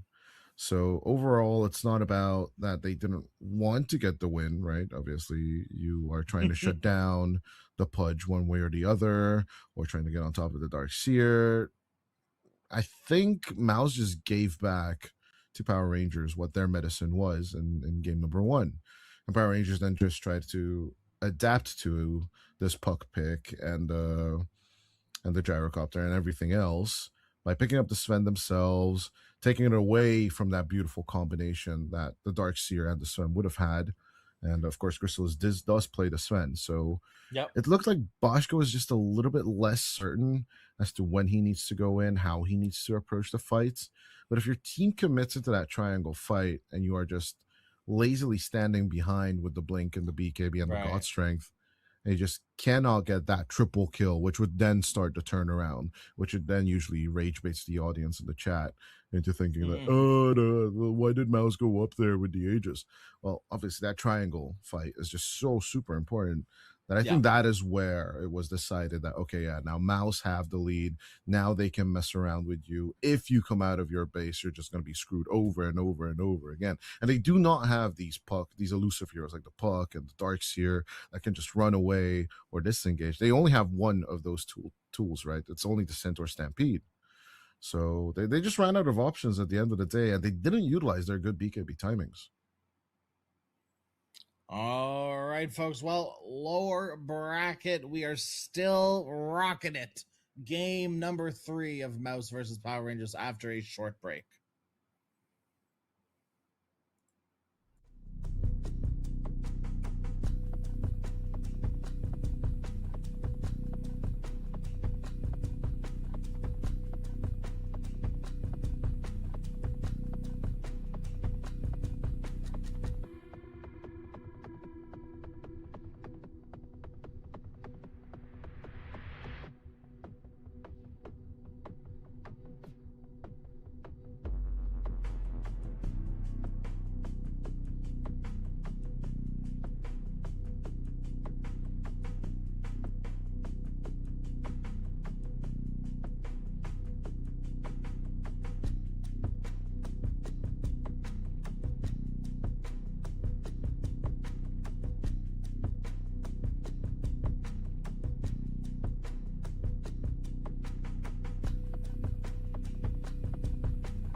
backs against their walls, the walls, any walls, all the walls. There's no dark Offer sphere, some no walls. wacky stuff. What walls are you talking about? MOUZ.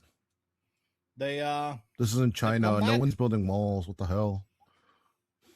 the walls. Sorry, I'm thinking back to EPL Americas again. That's my I bad. mean, Sorry. if you're French, you do build the walls. Maji no Um, walls. That's true. Lots of walls. Lots of walls. Lots of but walls no and walls here castles. anymore. Or we're all walls. It's Only either tombs. all walls or no walls. Only Depends, tombs. depends if you're a wall half empty or a wall half full kind of person, you know. But either way, lower bracket, backs against the walls here, right? Or no walls. Fronts against the walls. Who knows? Who's to say? I'm actually either thinking, way. like, why doesn't Undying in the Egyptian skin have a pyramid tombstone? That's a know, missed opportunity. You're right. That is a missed it's right opportunity. there. Because It's right there. Phoenix has a pyramid. Because Phoenix has a Exactly. pyramid sun. Like, why don't we get That's the why. as an Undying fan? Where the hell is my pyramid immortal? Well, that's why, because there's already one in the game. I don't You care. can't make another one. I don't care. Give me. Fair enough. Yeah. Jokes aside, I think both teams, the emotional state you're in, right? Even if it's an online tournament, no, it doesn't really matter. You are in a state of anger. Now, Maybe. no, you are definitely mad. Like, even if you are on MOUZ, even if you're on Power Rangers, getting stomped one way or the other is not a good feeling. Now, of course, obviously, everyone's going to be like, oh, this guy died this many times, that guy died that many times. At the end of the day, genuine players are just going to be mad that why couldn't we play like this in the first game, right? If you're MOUZ, Power Rangers is how the hell did we let this happen? Is the approach? How do we lose to 5 Pudge 4 Gyro? Exactly. Like what are we doing? How does this lineup actually beat us while we actually just have good BKB timings and then we can just turn the game?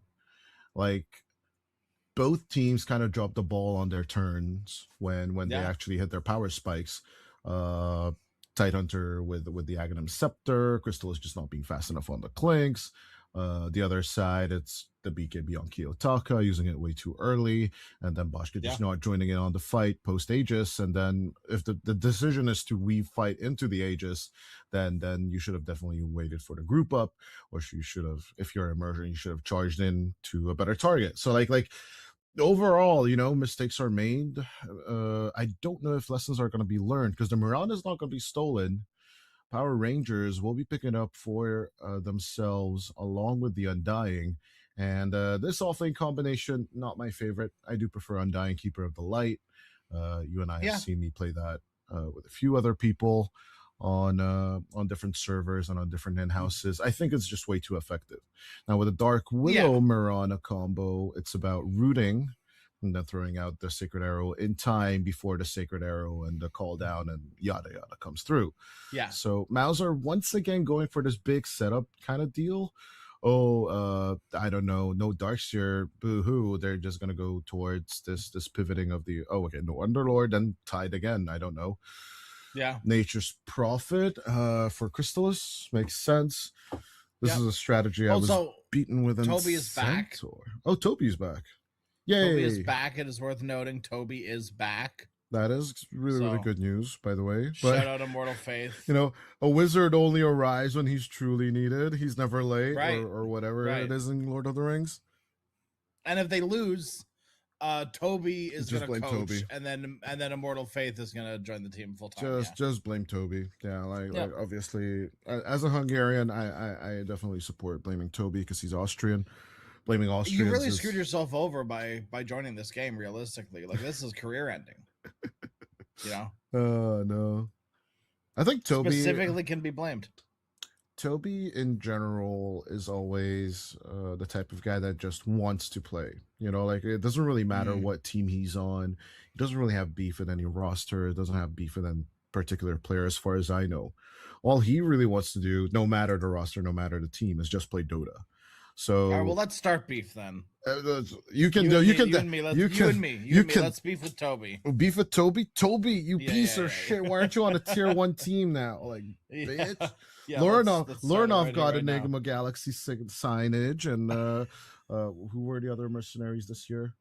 let me hold on. Let me put my Reddit hat on. Hold on. Let me. Reddit. Gotta get into that. Gotta get into that state of like anger at the world. I have kitty ears. That already triggers a lot of people, but I don't know. The headphones are just too good. I don't give a shit about the ridicule. You guys can keep typing it in the chat, honestly. But the sound quality is just too good to give up on this. Hey, shit. and you know what? And there's nothing wrong with wanting to feel like a pretty kitty. Okay. So, I'm already a pretty kitty. So. Yeah. So there's nothing wrong with that. So no. Centaur coming out, good with the setup. I'm still missing this big flashy spell. Winter Curse doesn't do it for me. Like I need something more. And with the Nature's Prophet potentially being the support, Gyrocopter being the potential support, there's just so many things left on the map out there for MOUZ to choose from. I would prefer a gyro support. I'm looking at this. I think I'm just thinking that like it just lanes better with Centaur. It doesn't. I mean, arguably lane pretty well against like Undying as well. You can hit Tombstone and It's the heroes, but it's fine. The treants in lane actually, I think, are going to make the difference for me. They eat the brambles. They actually do damage to Undying, despite maybe you not necessarily having to sacrifice your hero to do that in your hero life pool. I think Prophet Wyvern probably the best lane combo you could ask for to lane against a Undying. I think Power Rangers a little bit in trouble. I think MOUZ could definitely go for like the Supreme Storm Spirit here. Since the puck is banned, there's no Huskar for the classic Ember matchup. The other option is to get nice, close, and personal, but not super great against the Undying. Willow Mirana combo is the Monkey, but I don't really like it here personally. But yeah, sliding in, like the guy she tells you not to worry about into the backline and to the DMs would be Storm. Definitely my number one choice. A weirder one would be the Pango, but it can still definitely work with the Gyrocopter and the Winter Wyvern because they kind of need the targets painted, so you need someone to go in nice and deep and then just show you where the enemy positions are. But getting in and out like that will inherently be risky as they go for a late game solution for Boschka. Okay. And they just pick up, I don't know. Oh my god, wow, they just snap picked this Slark. Supreme Slark though. Every time I look at this matchup, I'm always baited into the Slark mid being good. But so here I got to see firsthand. I don't know. I'm very blessed with an opportunity at Games of the Future to see firsthand this XM Slark. And let me tell you, brother, he cooked. It's insane. He understands what to do because XM used to be a carry player. But not even XM's is on the level of Chris Lux. So like, but if someone can make it look as good as the way Chris Luck used to make it, then I would be convinced. So, but then literally the next game later the day, I watched Emo play it, and let me tell you, he won the game. But he was nowhere near the reason they won. He was the reason that they were so far behind. He was low as net worth core for 90% of the game. It looked like dog because not that Emo didn't know how to play it. He was a very skilled mid laner, but he didn't have that same level of Slark experience as someone like, for instance, Chris Luck or XM have. Like these people that have played carry in the past that just have, on top of all this mid lane experience, thousands of games of Dota experience, hundreds and potential thousands of mid lane experience. They have 500 Slark games in their pocket because they're freaks. And maybe Supreme has that level of freak in them. I'm not sure. I want to see it. I'm here for it, right? Level 12 Slark for sure. I mean, we'll see what level of freak Supreme's rocking with here because you do need to like even the people that play like Slark, right, they're freaks. Yeah, for sure. That's you. In the first class, but I am leaning towards the Radiant. Even if it's game set up, right? I'm pretty sure. Like the Spectre at the end of the day is just not good there. If you can Sprout, you can survive Centaur. Oh, you can curse it. It will still not be people. So I might be, cutting off my own leg here and get my third position wrong. And you can see if I care at the end of the day, you know? Yeah, hold on. So you're I'm going thinking PR. Power Rangers are gonna win? I'm going PR on this one. Okay, so just for no particular reason, I'm gonna say MOUZ. Oh, no particular reason, is No it? particular reason. No particular reason, is it, Craig? Nothing that's really. Oh, you do have sticking to out me. catch up. I don't know. I don't know. I'm not the keeper of the prediction rates, obviously. I don't think any I of didn't us know follow we them. had a keeper. I don't think we follow them that super closely. You know, we Like, should. We should. EPL Masters too. we could, yeah. I remember we had them for Americas, and I loved, you know, seeing Boom. the results of He's the taking episodes. big time. Boom boom. Boom boom. Bye bye. Alberca first blood on the Undying. Boom heard my prediction, and he was like, "Let me help out my brother." I bought him a Right. pizza in Berlin. It's time to get this prediction right for him this time. Boom did buy me a Jay. pizza in Berlin, by the way. So God bless him. God bless him for sure, as Toby. Nah, they're The fine. Brambles. They should be fine. You bumbled the Brambles. What can you do? It happens. Okay. Interesting. Could you run this through for me? Which one? Hold on, before Bashka and 1J Okay, die. well Boschka dies, but that I don't care. Okay, What's whatever. going on? What's What's going going on the mid Take lane? a peer over to the mid lane here. Why is there an Undying in the mid lane? Well, Kiyotaga's established he doesn't want to do this. He's gonna I sack Alberca, and mean, Alberca's actually doing okay. He's an we've Undying. never seen counter rotation. No, this actually hasn't happened before. So, Undying, while in a 1v1 situation, doesn't enjoy 1v1 situations.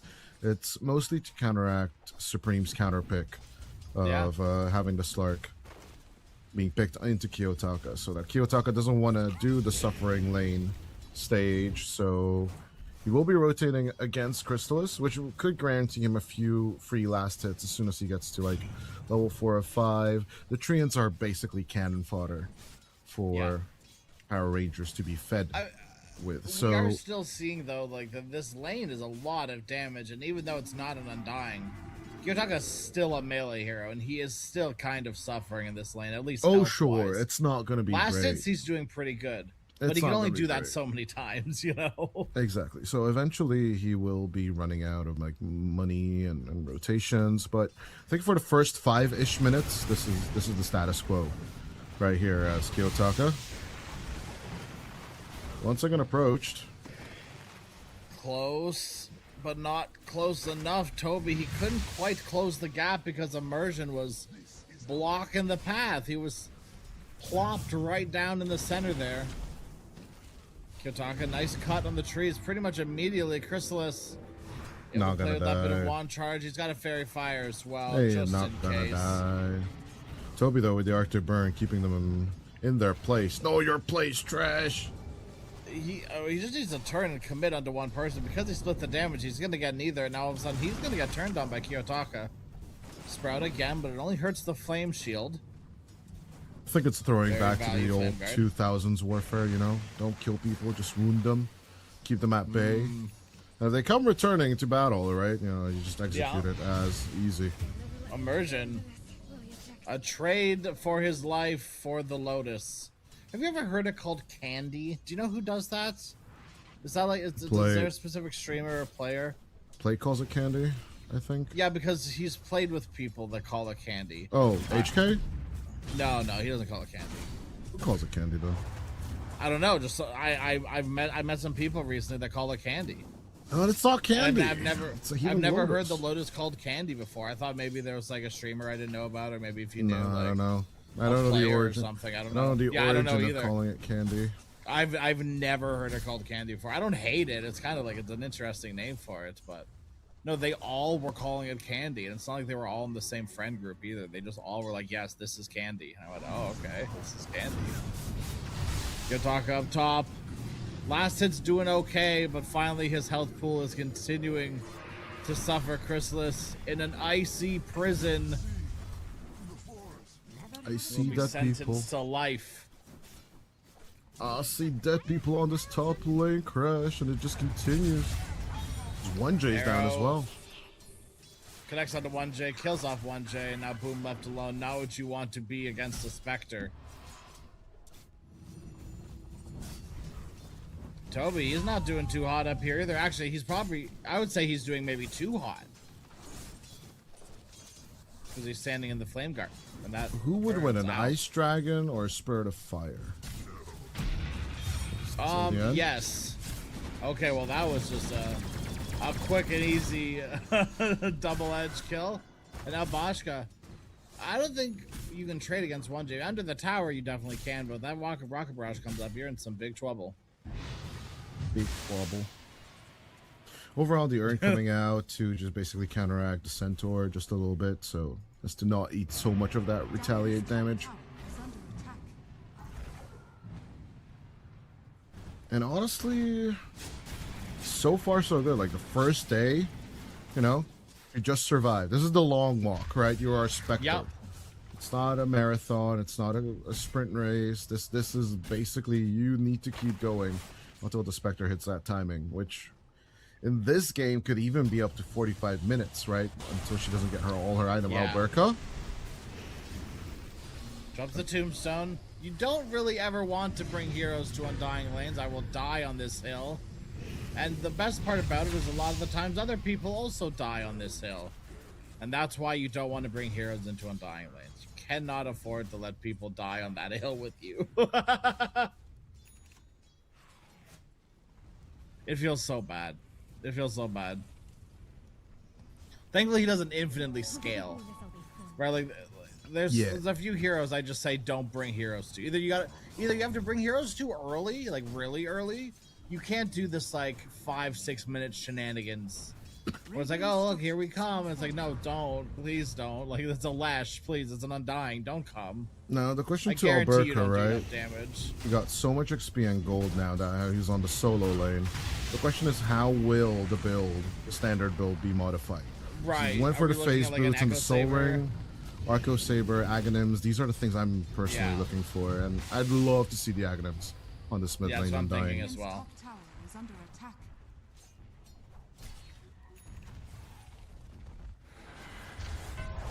He's down bottom. 1J. 1J, yeah, he's just left alone. You know, I respect the supports that walk away from his teammates. You know, they do the Delta split, and at some certain level, I do appreciate it. Chrysalis, full health, full resources, but he can't quite hit immersion. I cannot fight leave the against circle. Till the End, who Till the End also cannot fight against this. I'm not quite sure what the plan was here. Where are The we treants have leaping tree away? walking. Why did you? What the heck was Why aren't we hello, leaping? high, Why low? didn't we leap? Why did What that the hell? happen? Okay, Alberca No, in the they do meantime get a did nice die. kill onto Alberca, right? So that's good. That's the positive out of all of this. Radiant's middle tower is under attack. Yeah, so far in terms of the net worth and the XP though, the lane swap is Chrysalis, kind of working out. Yutaka suppose. just finds him in the trees. But he's eating a lot of Immersion damage here for as it. well. He is Remnant actually back. very close to death. Remnant forward again, actually. And now back to lane 2. He gets a free range creep. Lol. Easy. Leave one more TP home if you want, right? You just sort of I might check be on out. I might be overzealous here, but honestly, this lane swap kind of worked out for PR. I think not it quite worked out. It's not the 8 and 5 on the kill board, right? It's the fact that we have the Ember Spirit actually ahead of the NP, and this was all the plan all along. He's a Stampede for what though? Trying to catch up just for, Boshka, but yeah. I don't know. Alberca. No ultimate means no life. Radiant's bottom The Undying hates No life. life means that's true. I guess he wants that, so maybe he's happier here. The dirge goes on what if- and on. Radiant's bottom What if you could like infest a creep or something as Undying when you're dead? No. Like, or like, give me like some sort of Undying mini game while he's dead. I want to feel like he enjoys it while he's dead. You know, like, or could be some like Something rock of and an elevator acti- music or something. Something right? Like, of an they'll be activity he's while happy you're about dead. it. Yeah. Make a hero that is active while death is active. I don't know. Like beyond Venge, no hero comes to mind, right? I don't want something impactful Bashka. while they're dead. Oh, Bashka. You know. Yeah, Bashka, he's getting run down. Behind his own tower, too. This is the strength of the gyro support that I feel like no one quite remembers how to play against. I see this time and time again, support gyro in Radiant's SCA. bottom tower is under attack. You know, we see it a bit in saw it a bit in South America too for a while, but I see it a lot in SCA recently. Recently as in over the past like year-ish. It's just like this niche sort of I want to run at you sort of Dota. Nice brambles for immersion. Toby, the TP was good. It was almost too good. But immersion one-upped you just a bit. Dire's top tower is under attack. And Zmal is coming back into the game swinging. Oh, now they're swinging all right. Swinging right over in onto immersion. Throws down the brambles. Supreme leaps will connect. Now leashed is the Dark Willow. Boom's got the tomato beating him down. Crystals comes in with the ultimate. Finishes him off. A nice and easy kill for Supreme and Crystallis. And all the while, too, 1J just... That... Radiant's top tower is under attack. I mean, that just shouldn't happen, right? Like, there's genuinely no way that should happen. Am I crazy? Like, that should genuinely just be impossible. Wait, come again? Radiant's top The tower is under the attack. gyrocopter solo killing the Ember Spirit? That's just that should mean- just be impossible. It's Rocket Barrage, so why? Right, but Why would it be how are you that close to an Ember Spirit without him pressing any buttons? That's a Kiyotaka mistake. That's all I can say. You have so many buttons to choose from I that can't- would I help can't- you in that scenario. I cannot talk right now. If I talk, I'm in trouble.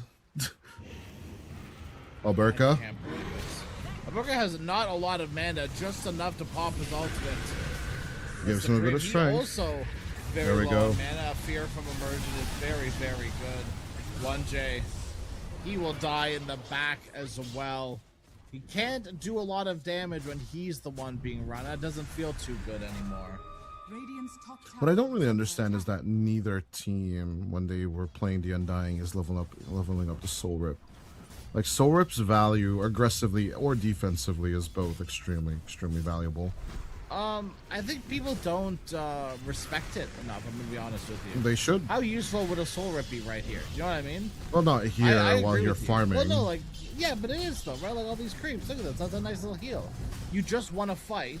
Why would you not want a little bit of a heal? Because now, alternatively, Alberta's gonna have to walk back to base at the end of this. Or you could have just called out a clarity, The soul zombie ripped yourself, and moved on. The zombie spawn interval and the extra 1 attack per destroy is not truly the value to me when it comes to the tombstone. Yeah. So in general, I don't really truly understand leveling it up this hard. And plus, every level up will just cost you 25 more, 25 more, 25 more on the mana. So I prefer Fair. 4-4-1 at the end of my leveling stage. I think just that's a to- pretty old school Undying build too, isn't it? I am an old school Undying player. What Yeah? the fuck am I supposed to say? No, I'm not disagreeing with you. I'm just saying like that is an old school build that people like have definitely shied away from over the years. Okay, here we go, Kiyotaka. Nice Oh, little root beautiful. onto Toby.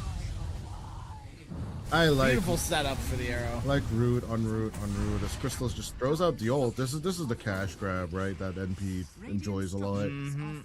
And this will definitely keep Bashka at bay in terms of his farming patterns, right? So Yeah.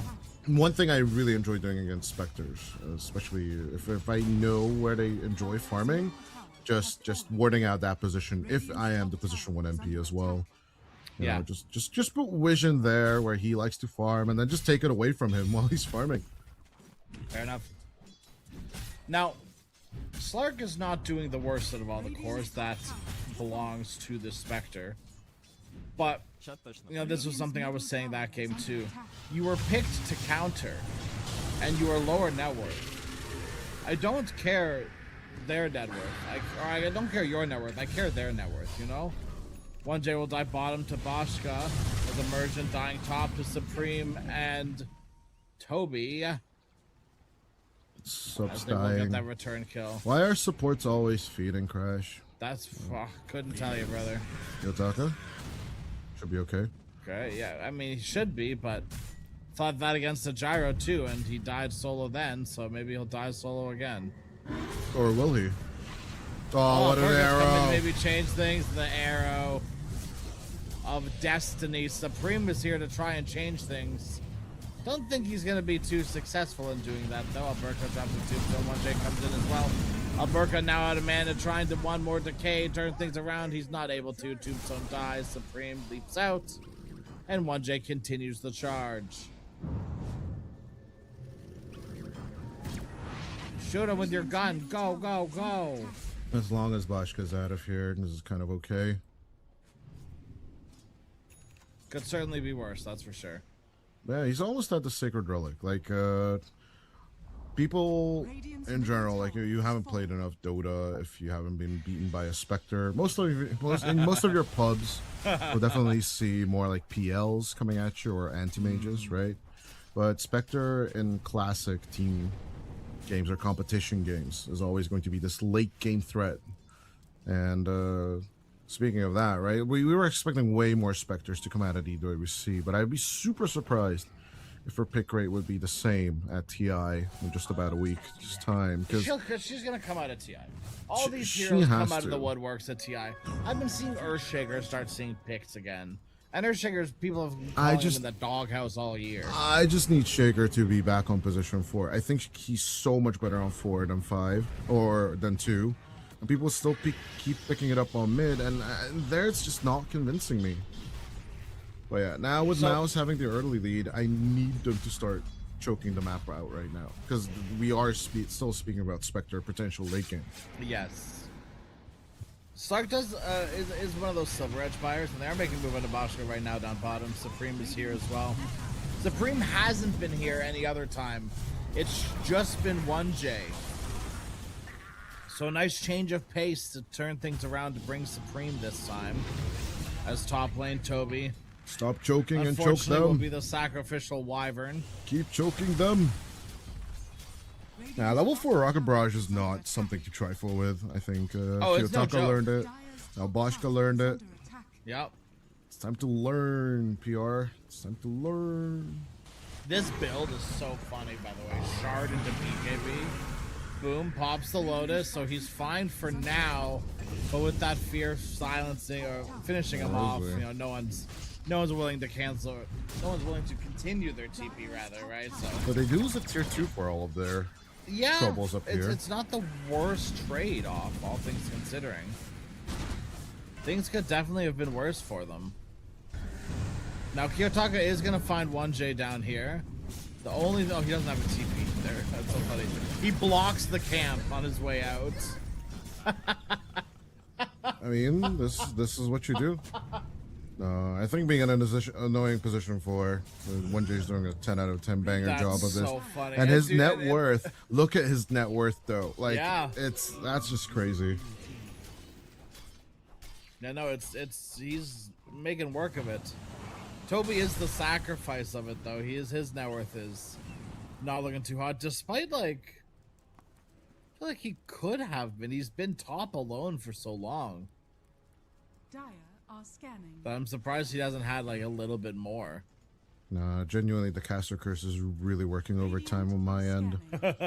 I dub thyself the Kyle of EPL Bastas. Yeah, honestly, it's heavy. It's a heavy. Such a good crown. power to have. Yeah. Supreme.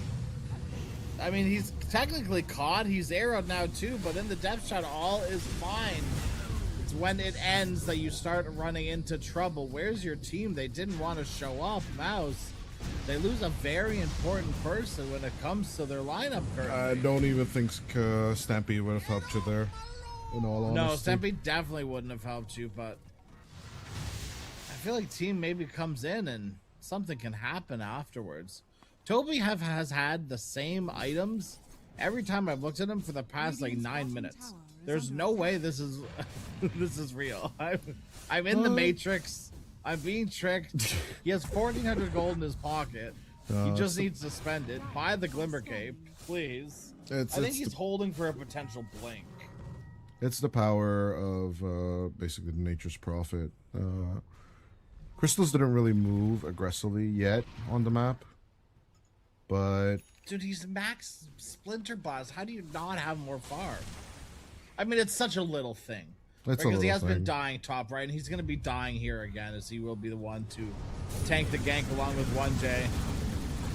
Save your gyro, save your gyro. He's safe for now. Drop your ultimate if you can before you die. He's dying, but will he be able to do anything before he does? The opportunity has arisen. Wyvern gets the ultimate off. Yes, Spectre. Beaten to a pulp by the Dark Willow. Chrysalis finds 2. He wants a 3rd. Kiyotaka's decided now is his time to go in. Toby will fall. They get the Wyvern. Alberca comes beating them up with a PKP. Supreme turns around, but I don't think that's a fight you want to take, little fish. oh, the decay misses. Little fish in a big pond against a big boy and a cat girl. Chrysalis comes back in. TP. A fake one, not a real one. A little one, not the big. Alberca now slowed up from the diffusal blade. He's been whittled down successfully. Once a big man, now a whittle man. Chrysalis will find till the end on the back of it, as well as Boom with a good stomp. Upset it all up. 21-minute Wisdom Shrine. We'll go the way of MOUZ. Maybe. They're trying to bait, I guess, on Immersion. Not sure what the plan is here, because he's just sort of dying on the side, okay? Very cool Immersion. You could have walked the opposite direction, but instead you walk in. Alberca, once again, he's caught. He just respawned. The Dirge is ceaseless, but sometimes the enemy can capitalize off of that. Alberca. The ceaseless Dirge that should have ceased. That's... oh, it's a mouthful. Radiant's top tower is under attack. Nah, I don't know what he was doing there. No Tombstone or Flesh Golem was available during the time he was approaching the triangle. No BKB. But yeah, then you go into your own jungle and then just try and set things up for success there, because currently Moonlight Shadow caught the Spectre with the Winter's Curse. Bashka actually taking a lot of damage. And that ultimate from Chrysalis, as well as the Stomp from Boom, come out, finish the job. The Spectre has not been able to get her feet off the ground. She doesn't have feet. They've always been off the ground. She hasn't been able to get her feet on the ground. Chrysalis is just basically just pressing ult every time they find one of these key kills already. But of course, with the cooldown being on less than 90 seconds on Wrath of Nature, this spell used to be so much more utility rounded, right? But now it's just free. It's just a money printing machine if you're a DNP currently. Yeah, that's crazy that Supreme gets the shard. Yeah, don't know. Look at everyone else. Yeah, so it's probably just between Wyvern and him. Oh no, Wyvern and oh no, it was between Boom and him. I mean, I think Boom was higher ahead in net worth. Oh, maybe. He was at like 9,000 something, and then he got the shard. I see. Yeah, they got the shard. Okay, I see. Yeah. So it was between him and Toby, but okay. Rip. The Wyvern shard is only okay. It's not bad by any means, but you probably wouldn't seek it out. Supreme, speaking of seeking out, he is seeking out Mirana. I don't know how much time PR can still buy for poor old Bashka, but he's not even at the Manta style, so until he gets to the Scotty, things are going to keep being rough for the Power Rangers side. And, you know, Supreme didn't, I think, get exactly what he wanted out of lane, but he's still making the Slark work. The freak detector is going off, you know, like he's showing that he is indeed a little freak. Which is a good on the Slark scale, you know. He's a little goblin, he's a little goblin. Right, exactly. You want to embody that energy. As Supreme is really living La Vida Loca here. Tombstone dropped in the trees.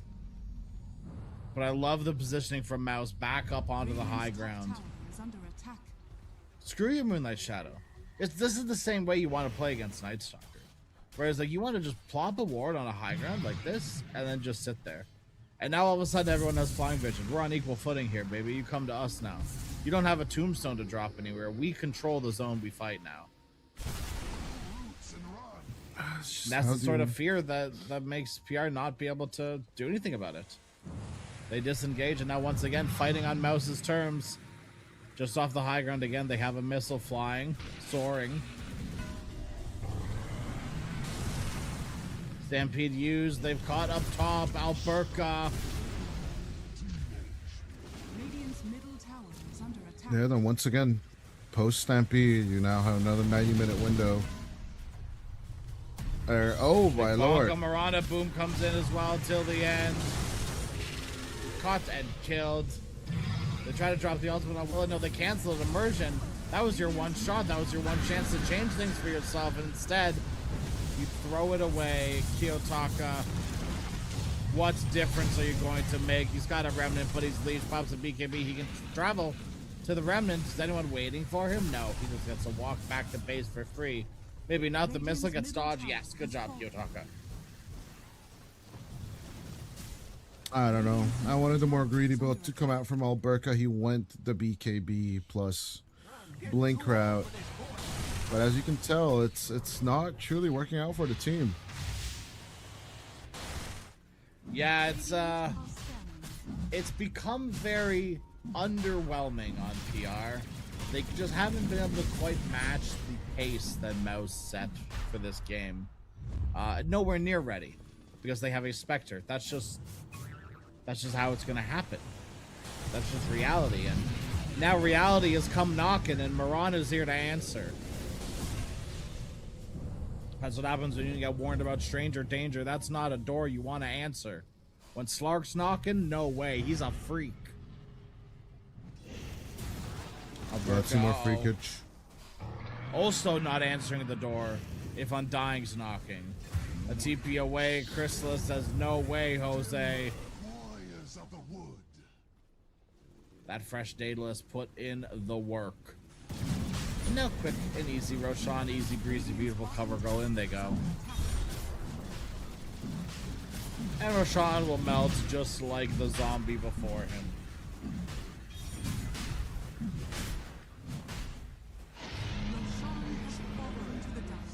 I don't know how much longer PR can delay. Now that the Aegis is acquired by MOUZ, at least they don't go into the 1v1 fight of the triangle that they did in the previous game. So there's that. It's so crazy that, like, we're in day 2 of this happening now. We're like, PR played a really good game 1 yesterday against Yellow Submarines. Yeah, it went 73 minutes, but it was still, they were in control for a good portion of the game, it felt like, right? And they played really well after certain points.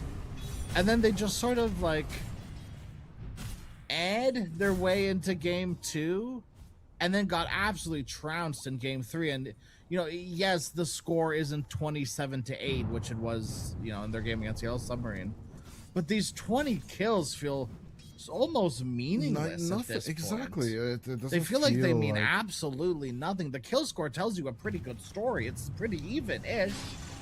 Where 1J is doing so much work along with Chrysalis that they now have an 18k net worth lead against the enemy. And Immersion, dude, he's dead in his own base. Chrysalis did 0 work for that, but he gets it anyways. Carry contribution. What let me press my button and yoink the kill as they go into Bashka now. Oh, that's not a kill you can afford to lose. 51 seconds without your Spectre. What's the plan? Honestly, the fact that they shut down Chrysalis in the earlier game, they are now currently paying for this in blood. I mean, the Gyro has been putting in so much work, as well as the Centaur boom. And a big bonk till the end. Oh gosh, and Supreme is on the back lines. Who let him here? Rocket will connect as well onto Alberca. The decay hits absolutely nothing. A football field away from anyone in the vicinity.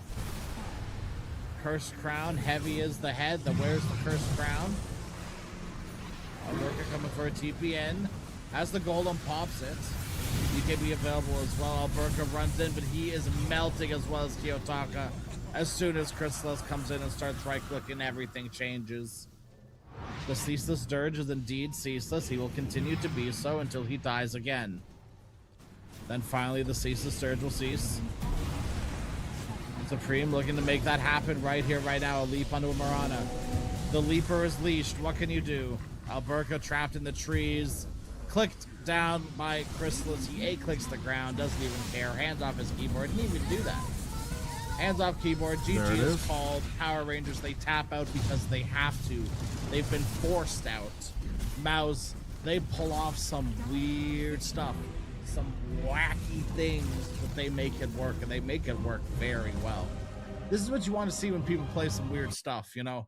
Is especially in a lower bracket game like this. You either want to see it get dogged on undestroyed, or you want to see it win games like it did. And it didn't look goofy at all. It looked quite prim and proper, especially this gyrocopter. It's looked very, very good, both these games. And I hate it. I hate that this looks good, because there's going to be people that are going to look at this and go, oh, that's, yeah, okay. No. No, the global MP, it's the power. No, obviously the counter pick of the Slark into the Ember Spirit now being the new meta mid, right? Overall, yeah. I don't know. The Supreme did a really good job on it, but in the beginning it was still kind of shoved back by the Undying. I really hope wasn't teams gonna make or break the game, you know. Yeah, I really hope teams are not going to be looking at Power Rangers and being like, oh no, this strategy doesn't work anymore, so let's just not put the Undying mid lane. I think there's still a little bit more nuance to it. For some reason, Immersion didn't go his Spirit Breaker this time around. He went for the Willow, which is a little bit of a counteraction, but not truly. And Power Rangers, I think they chose the wrong targets to literally target. I think shoving themselves into the mid lane and focusing on that instead of going on Chrysalis is kind of a mistake, because if I think back to it, even when NP1 was at its dominant streak, the last time it was really prevalent was in 2024. The hero in general tends to have a rough time if you kill him at least 3 or 4 times in the lane. But Crystal's only died 2 times this whole game so far, and not so far, but in this one. And MOUZ from the back of that, right? Like Crystal is just farming away while Boschka has to come into fights again and again, which Spectre doesn't like doing until minute 30. Yeah. A quick in and a quick out, ideally, right? But you don't want to stick around. Exactly. MOUZ just basically following their game plan, finally, you know, for a third time. And it looks good. And it looks good when they Where do it. was this game 1 is what we're going to be constantly asking after this series. But they found it, and that's what matters, you know? Toby is back. It's good to see it. Toby is back. And we shall see. Like, you know, tomorrow is a new day. We will see who their opponents are, but you know, sad to see Power Rangers go. Good to see MOUZ finally arriving. Yep. Yeah, it's unfortunate that it had to come off the back of, you know, a strong team like Power Rangers being eliminated, but someone got to go. Someone's got to go, and it was you, and that's okay. That happens. But you don't got to go. Please don't go, actually. Please stick around. There's a full day of Dota ahead of us. And yeah. A whole day, actually. This was only series number 1 of 4. So up next, we'll be sticking around here in the lower bracket. We will be bringing you Ilbris Esports versus Zero Tenacity. Rudy just was yesterday. No, I'm confused. Don't worry about it. Zero Tenacity, Ilbris Esports, after a short break, about 10 minutes. Stick around until then. Bye-bye.